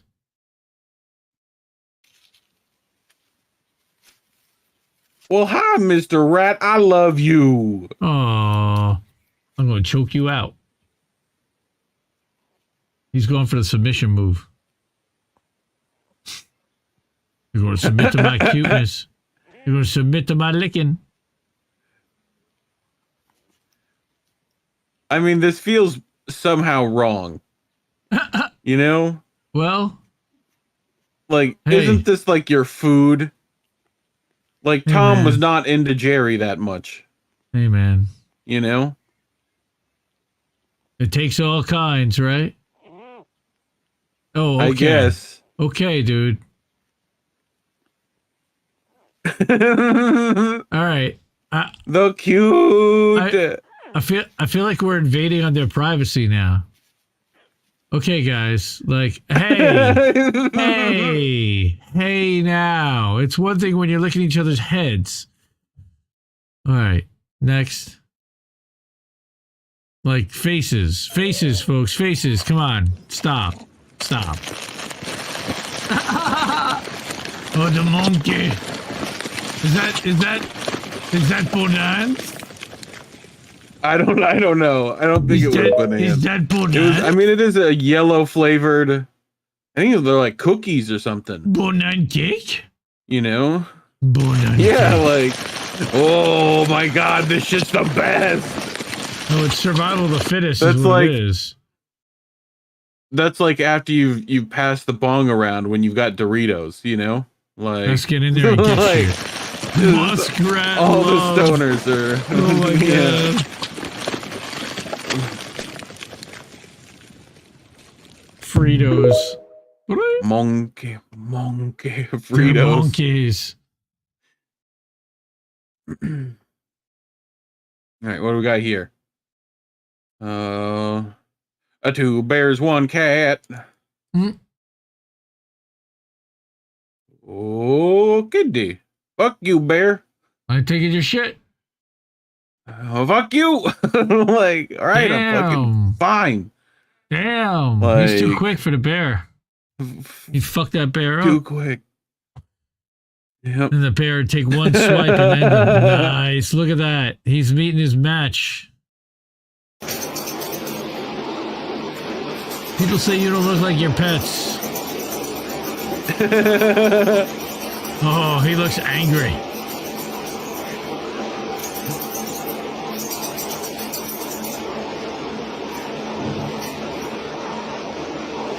Dude.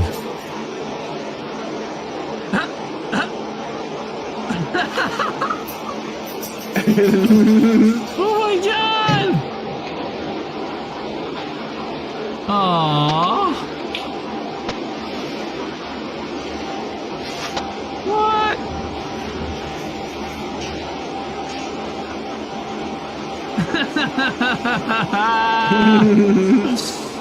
It's one face.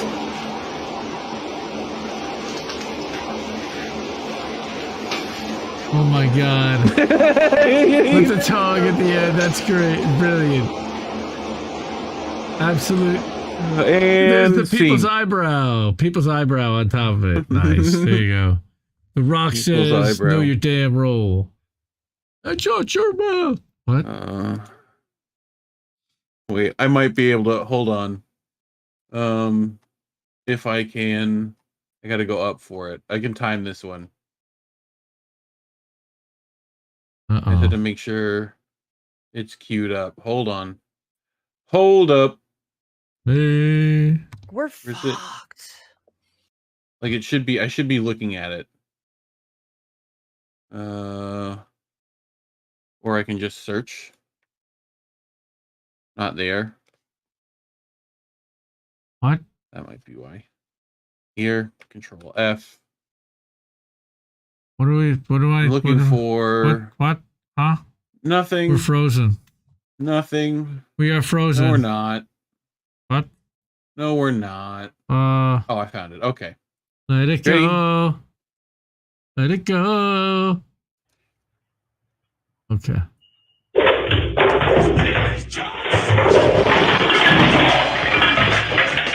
What? Apuro! Dude. I tried to get that to line up. And his name is John Cena! Oh, John Cena! John Cena! Damn. He does not like he's that got- cone. He's got a reverse. He's He got does the reverse not- cone of shame. He does yeah. not like that cone whatsoever. Yikes. Yeah. Hey man, at least they put All it right. on you that way. Oh boy. Would you? Is this like the modern is this okay, this is like the version, so it's like the bar mitzvah chair that like your buddies lift you up in? Or the wedding? Oh no, no, no, no, no, no, no, no! Holy shit. Holy shit. He must be strapped in because he would go flying.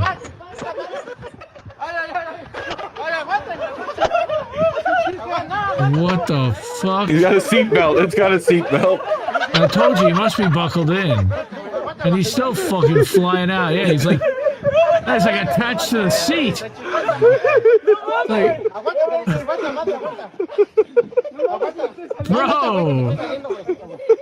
bro, that strap is lodged in his chest.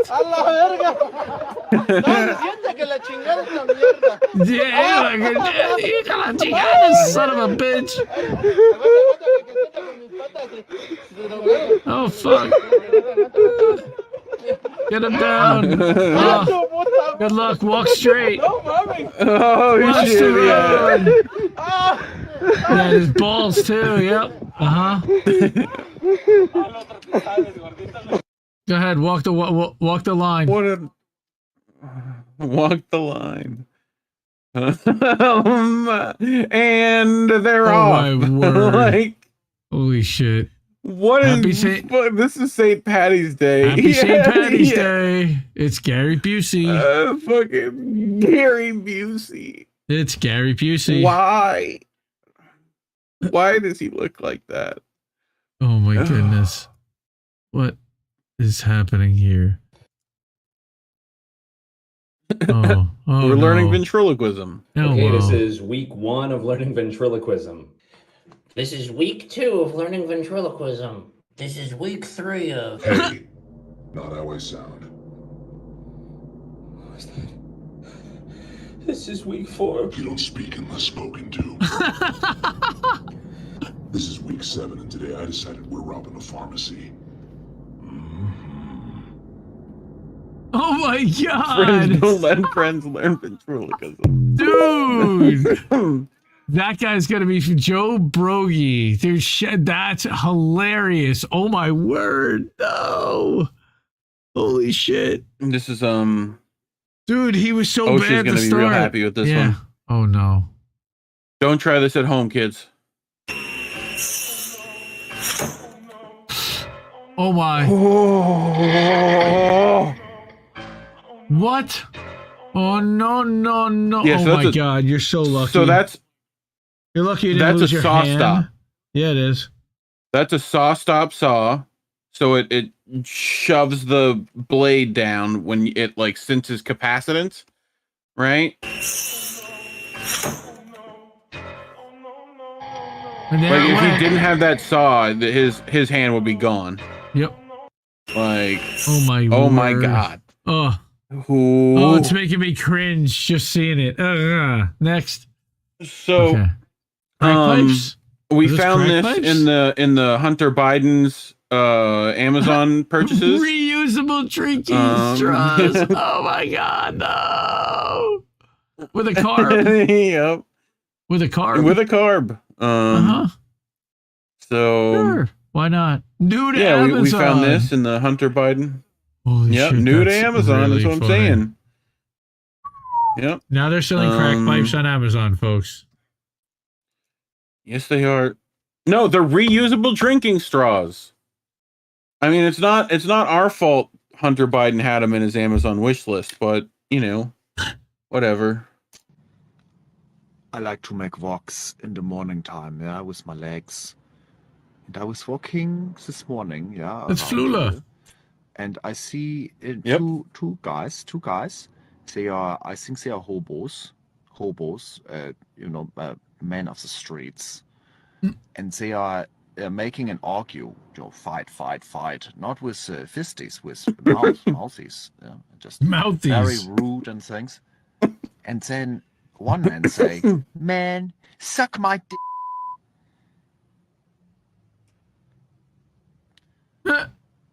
What?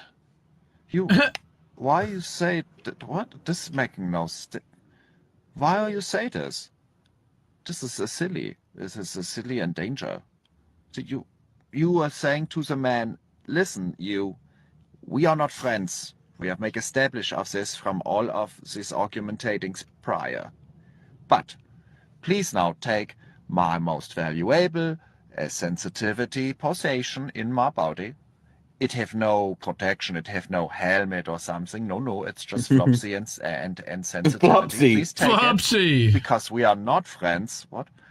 And place it inside now a hole of you that is owning many objects for crunching and destruction. Please, I trust you for 0 reasons. Also, we are fighting, but no, I would like this. You to take my pee-pee, please, and treat it like a lollipop, as I have requested here. Treat it like a lollipop. Of course you shall do this. You shall definitely not treat it like a hamburger, No, of course. What? Of course. Of course, this man shall make your pee-pee into a luncheon. I like the closed He shall not be captioning. nice and make it a lollipop. I don't know if He you're shall reading the not closed squeeze up your captions, but friend. they're so good. Do not give this man your pee-pee. It's a hamburger. It's a Whopper for this person. Whopper Or a Big TM. Mac. With the trademark. What is, I don't know, what is the equivalent for your pee-pee? A White Castle burger. But do not do it. Not TM'd. But donut do it, yes. Donut do it. I do not give my pee-pee like this to a friend and make this requesting. Of course not for enemy, man. You're only owning one pee-pee. You're not like a man, I'm now make a guess, from the National Geographic show where man has 500 pee-pees just surround his torso. He may give one of the peepees to a man and say, suck my d because now I still have 499 peepee. What? No. What? You cannot do come on, this. dude. What? You only want PP protection, please. What are you doing, Reef? What the Say fuck? another insulting like, hey, baby, you smell bad and your face looks like 3 minutes for a boat? This is the longest one we've ever had. Dude. All right, you lost me about halfway through. Flula. You know, I've seen these. Are these like piss? I mean, these, just because you have the attention of a goldfish. Is this an Amazon piss jug? I hope not. No, this is like a Colt 40, like one of the in the glass bottle. Okay. Right, and if you look down there. Yes, I see someone down there ready to catch it. There's a guy. Yep. But it's, okay. I don't Pay think it's gonna attention. make it to pay him. attention down there. I don't think it's gonna make it. In nomine Patri et Filii et Spiritus Sancti.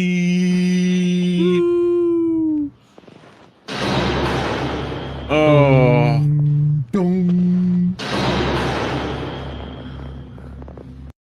It ricochets off the thing and then hits him. Yep. Like, that's usually how it works. Man cuts power to a music festival because he was denied entry. Is alone tonight. All I need is a love tonight. Раз, два, три. Oh. He cut the power. Now what happens? We'll never know. Yeah.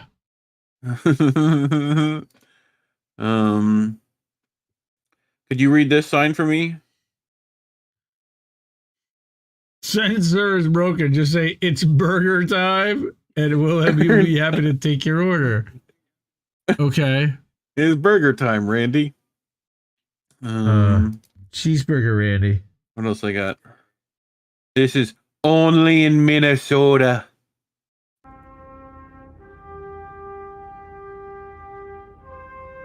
Is that Mount Clitoris?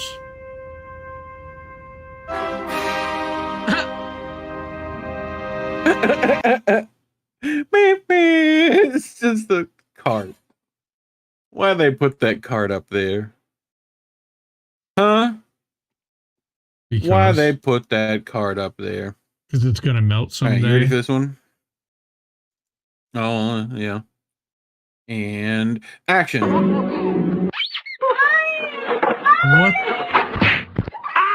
the fuck?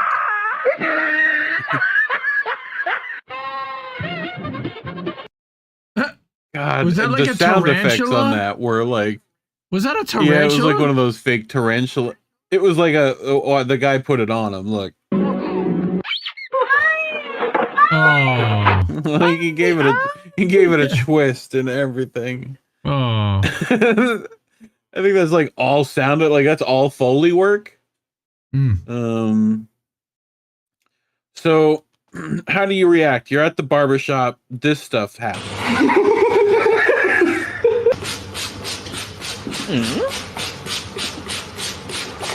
Very classy.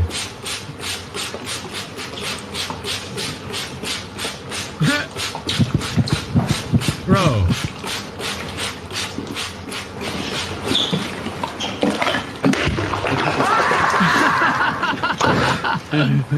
There you go.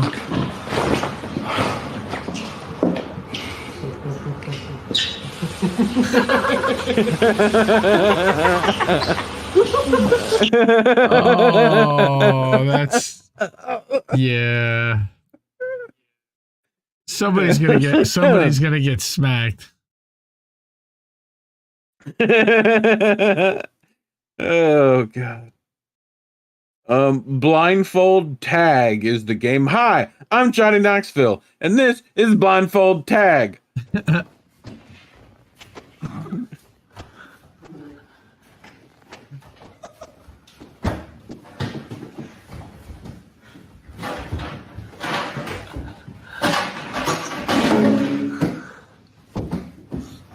What?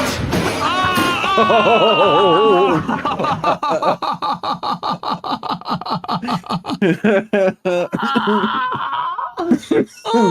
you need a new fridge, a new stove, and a new back all at once. Yeah.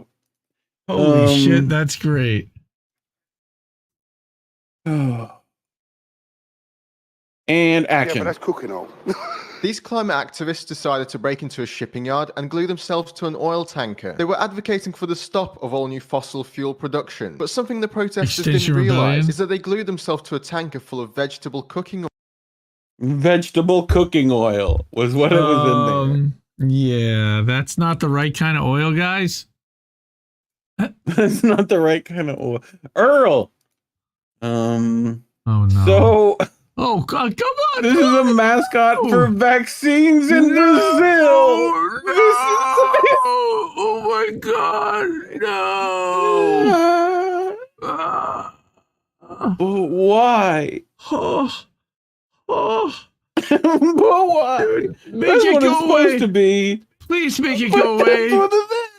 Please, with the kid next to, please make it go away. I'm triggered. It's horrifying. That's horrifying.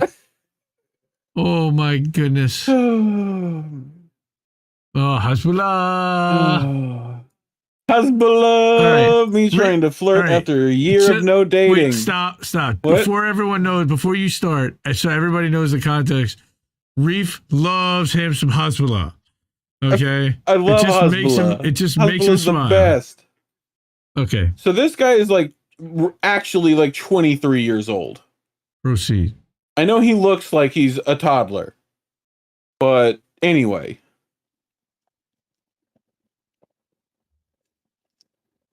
Hey. How you doing? Hezbollah. That's it. That's the video. Me trying to flirt after a year of no dating. Yeah, and guess what? It gets a ton more visibility than any of our freaking videos. So I'm down with I know. Bro kills it. Look at 8 million hits. Bro kills it. By the way, his brother is Khabib, the MMA fighter. He's famous. Yeah, and wealthy. The Dagestanis are crazy. He gets into it. What is? This is bungee classes. You can go do bungee. You ready? Let's mom. Let's get physical with mom bodies. Immediately no. I'm telling you right now. I seen what I needed to see. That looks like straight up. That looks like what's her name from Bridesmaids. Immediately no. I'm telling you right now. I seen what I needed to see. Hell no. She shakes her head. She's shaking her head. Hell no. Hell no. Hell no. Don't play politics, girl. Oh, you can guarantee no, not here, gamer. Boy's Life. Okay. The magazine. Now for Man's Life magazine. What the? Okay. That's Man's Life. Sure. I don't know why we're fighting weasels, but we are. Anyway. Speaking of Man's Life. We men need to use our hands when we pee, and then wash our hands. Very inconvenient. So, I invented this peeing aid. When we need to pee, we activate the switch. It will help us to hold it. We don't need to use our hands at all. It also helps us to shake a little. Very easy to use. Very easy to use. Yes. Oh, is that that's Uncle a Roger? literal clamp. Is that Uncle Roger? No. It sounds like it. No. I love Uncle Roger. All right, here we go. Uh-oh. You're gonna need a spotter for this. Emotional damage. Yes. No, that's physical damage. That's physical damage. All right, I want you to tell me what you think. All right. Do you know that there was an illegal gambling operation going on just down the street from where you live? No. It was illegal. What is that? I ain't heard nothing about that. No arrests have been made at this point. Wait. Do you know that there was an illegal gambling operation going on just down the street from where you live? No. It was illegal. What is that? Where's that at? No arrests have I ain't know nothing about that. I gotta play that. Where's that at? Do you know about that illegal gambling? No. Fucking like what? Gamer says Uncle Roger's cool. I agree. Okay. This guy was running the illegal gambling. Real extra deuce. She want to turn to a fucking.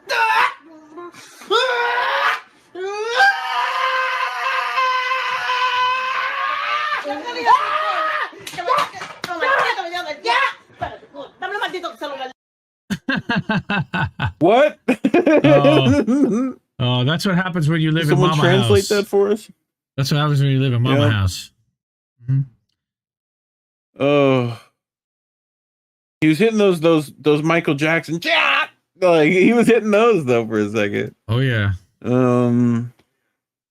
It's fucking morning. We got the Lolos. Nothing gone wrong. Uh-oh. That's taking out the stop sign. Look at Betty. No, it's stuck on the stop sign. Oh no. The hop life is real hot. The hop life is real hop. What? Right into that street sign. This is some redneck ingenuity if I've ever seen it. So this guy filled 2 trucks with dirt, right? And he's going to use it to stop a break in like the dam. Up a dirt.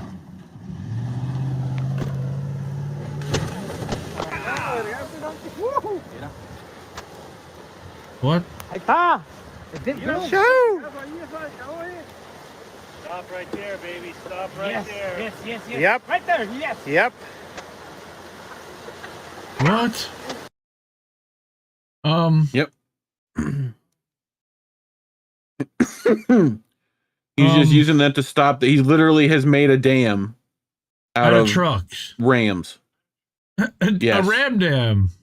A ram dam. You asked it's for a that, ram bro. dam. Dude, you asked for that. Yeah. A ram dam. You Shankla. did it. You said That's it. right, Rick. Shankla. Shankla, Los Chanclas. You did for what? North Science? Did you go to college? You did for what? North Science? Neuroscience. Oh, okay. Wow. I need your help. You went for North Science? No. Brain science, idiot. Are you a brain surgeon? Okay. Don't laugh at me like that. Did you notice everyone else is like, that's not what that is? Am I stupid? What is it? What do you do? Oh, you work on brains, just not human. What the f? What? Wait, are you working with aliens? I knew it. I knew it wasn't a balloon. What kind of brains? Mouse brains? Oh, no shit. Really? And what's going on up there with them? How much? Are they all like... That was a pretty good mouse. No, don't clap. Thanks, man. You started that. That was Red Shirt was like, you know what? That was a pretty good mouse. Thanks, man. I always love when people like when it applies to what you're actually doing, you know? But no, I'm serious. Like, I bet you went to college. Like, I'm gonna work on brains, and they're like, all right, cool. Here's the smallest one ever. He's the smallest one ever. Nice. Who's that guy? What's his name? I wish I knew. See, kick it further. That's a pretty good mouse sound. that was pretty good mouse sound. Take your upvote and get out of here. That's right. Oh, no. Yeah. Don't ever go to the Reddit comments. Come on. You know better than this. Yeah, like, You know better than this. but like occasionally they have the answer you want. This is called the hustle mindset. If you saved $1 a day for a year, do you know how much money you'd have? Roughly $30,000. If you're 25 and you and your friends don't meet. You want to do the math on that? Wait. Wait, what? Saved $1 a day for a year, do you know how much money you'd have? Roughly $30,000. Okay. Do you want to tell her? Do you want to tell her? Or do you want to? No. I want to. And you and your friends don't meet up to day trade. How are you expecting to be? I want her to buy my If you go to house. a restaurant and you're like, oh, what am I going to eat for dinner? Like, that's the wrong mindset. You should be thinking, how can I No, I buy don't. this That's restaurant? poor- Your poor mindset. girl. If women just stop getting lip injections for a year, what they save? 80K? You need grit, determination, and a small loan from your parents. I'm at the point where if someone came up to me and said, Is that "If Emma you slap your Vigland? mom, I'll give you $15 million. Yeah. I'd slap my mom. But I No. would not accept the $15 With the dead million, because eyes? To be honest, that job experience I is think it might valuable on be. my resume. They say, oh, I have property. How can I I make don't more money think on my so. property? It's simple. Like, buy little Not greenhouses, her, maybe the a other red one. hotel. And instead of being innovative and building their passive income, people are I don't worried think about her going to either. Jail. Really easy to not go to jail. Just roll doubles and you're done. In life, you need to know who you are. Like, are you an iron? Are you a race car? Are you like a thimble? Totally, and I'm at the point where when I go back to my hometown, people are like, Are "How do I you a invest my money thimble?" like you? How do I buy properties like you? Where'd you get that tiny little monocle from?" Wait. Good advice. Good advice. Brilliant. Good advice. Terrible math. Good advice. Brilliant. So, would you buy these? No. Oh! Whoa. Oh my god. Oh, I'm horrified already. Whoa. Did something come out of my ear?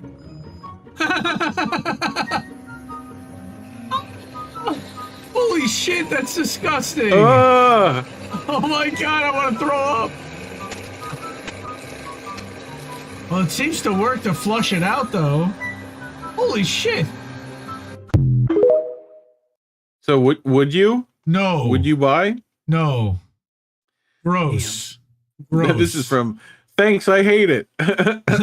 Fucking gross. Oh, goodness. Yes, I've seen that mug.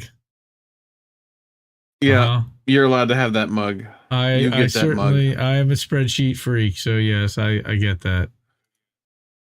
Authority good to go. All right, you I ready don't know for if you bangs? notice it at the bottom left corner, but it said authority good to go. The good to go. Okay, here we go. That's a joke you would get, and I don't.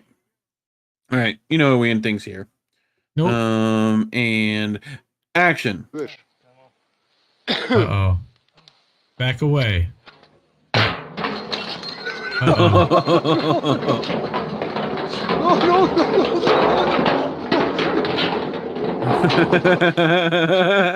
Wait, it wasn't. wait. It was the thing. What the hell? Oh. Watch.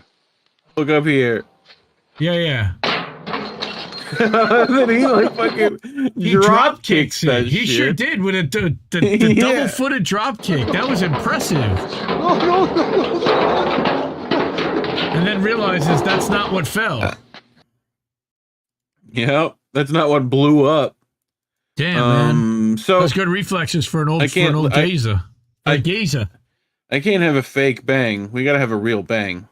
Okay, And I'm gonna back up. this is the world's largest firecracker in Spain.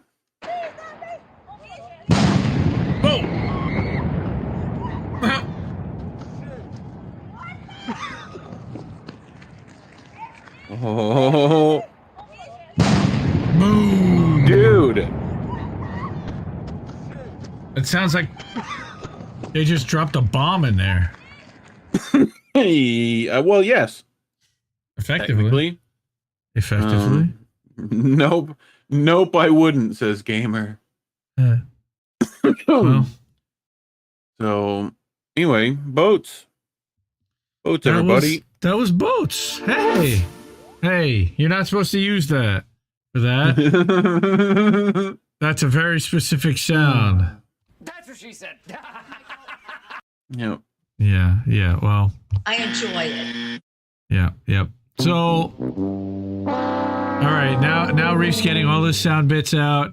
Just don't hit me with that, bro. You just broke me. That was not fair. That wasn't cool. I wasn't ready for it. That was not right. And everyone may know and figure out what I'm talking about because Reef broke the indie for a minute, but oh fuck! I can't believe you've done this. Yeah, we're fucked. But damn, I do want to. Son, where'd you find this? I do want to say thank you to Jenna and Alex from United for East Palestine. I have all the links are in the description. They're in the Substack. They're everywhere you can possibly find them. Follow them on YouTube. Follow them on Twitter. Follow them. You can email them. Book them on your show. If you're an independent content creator and you're even not an independent, if you're just a content creator, book them. Interview them. Publish an article about this. Talk about what's happening. Talk about the toxicity. Please share this. Not enough people are talking about it. Thank you to Jenna Colby and to everyone in chat for sticking with us. Thank you so much to Rick and to everyone else. Appreciate that. Thanks to this guy sitting next to me over here for everything he does. And I'm gonna say, so this week, what do we have going on? Well, there's guys, you can now go to Bandcamp. I believe jessejet.bandcamp.com, and you will be able to download the new Jesse Jet spoken word piece, which is and then the Sky Slam Shut. That would be today on the 20th of March on the first day of spring. Go to jessejet.bandcamp.com and then the Sky Slam Shut. You'll be able to download the East Palestine piece that we played tonight on the show, as well as others. So please, and then tomorrow night we're going to have, or Tuesday night we're going to have an American Tradition, and we'll do a listening party through the whole thing. Tomorrow night, I believe Crab and Chris, Bread and Circuses, they're going to have their show. I don't even know what topic they're talking about, but they're talking 9:15, 9:30-ish on INN tomorrow night. Tuesday night, we got Jesse. Wednesday night, we got INN News. And we'll see what happens. Of course, we'll be back next Sunday night for How Do We Miss That? A full 4 stories. But we did want to get this interview out. It was so important. And we'll have clips throughout the week for everyone. Thank you. Perfect. And, yep. Keep questioning everyone's motivations. Well, go ahead. You got something? Hold on. Yeah, not next Wednesday, but the Wednesday after next, the 29th, I want to say. Yes. Yeah. God, how did I remember that? That Robert Durden coming on INN News with us. So that'll be fun. That's our 1 year INN News anniversary. So,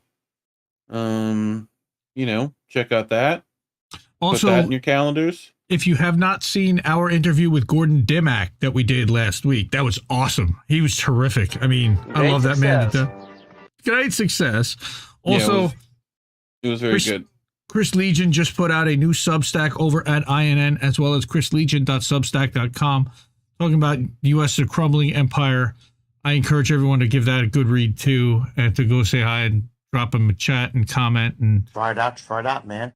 Yeah, man. So, again, I'm going to say to everyone, keep questioning everybody's motivations, which we do every week. And, also, before I go. You're terrible at this. I know. Popular Resistance and everyone from yesterday, from the rally and from the anti-war protest. Big Bad Crab was there representing INN. We put out a Substack with all of the speeches that he recorded, and there were there were about 10 of them. So check out indienewsnetwork.substack.com, and you'll be able to see all the different speeches that he recorded. Eugene Purier and Margaret Kimberly and Jill Stein and Margaret Flowers, as well as Medea Benjamin. And there was a whole display demonstration put on. They marched from the White House and Amalia Shatella. Yep, it was the chairman was there. Outstanding event, really well organized, and we are anti-war, and we will share and amplify anti-war protests. So, again, now that I gave that final shout out to Crab, And he, of course, designs all our thumbnails and everything else. He's great. Follow linktr.ee/BigMadCrab. Give him a follow. Now I'm going to say keep questioning everyone's motivations. And night, everybody. Keep listening to what little birds have to tell you. Good night, fam. I think I liked it better being blind, when I couldn't read between the lines, and when I couldn't see the cracks in the structure that lay bare before me the whole time. I think I liked it better back when I suspended disbelief and swallowed pride. I thought I knew the difference in the red from the blue, but they both bleed us so dry. They both bleed us so dry. My favorite songs don't hit the same way. I get to the end of a 4-minute track and I'm only looking back thinking, what did they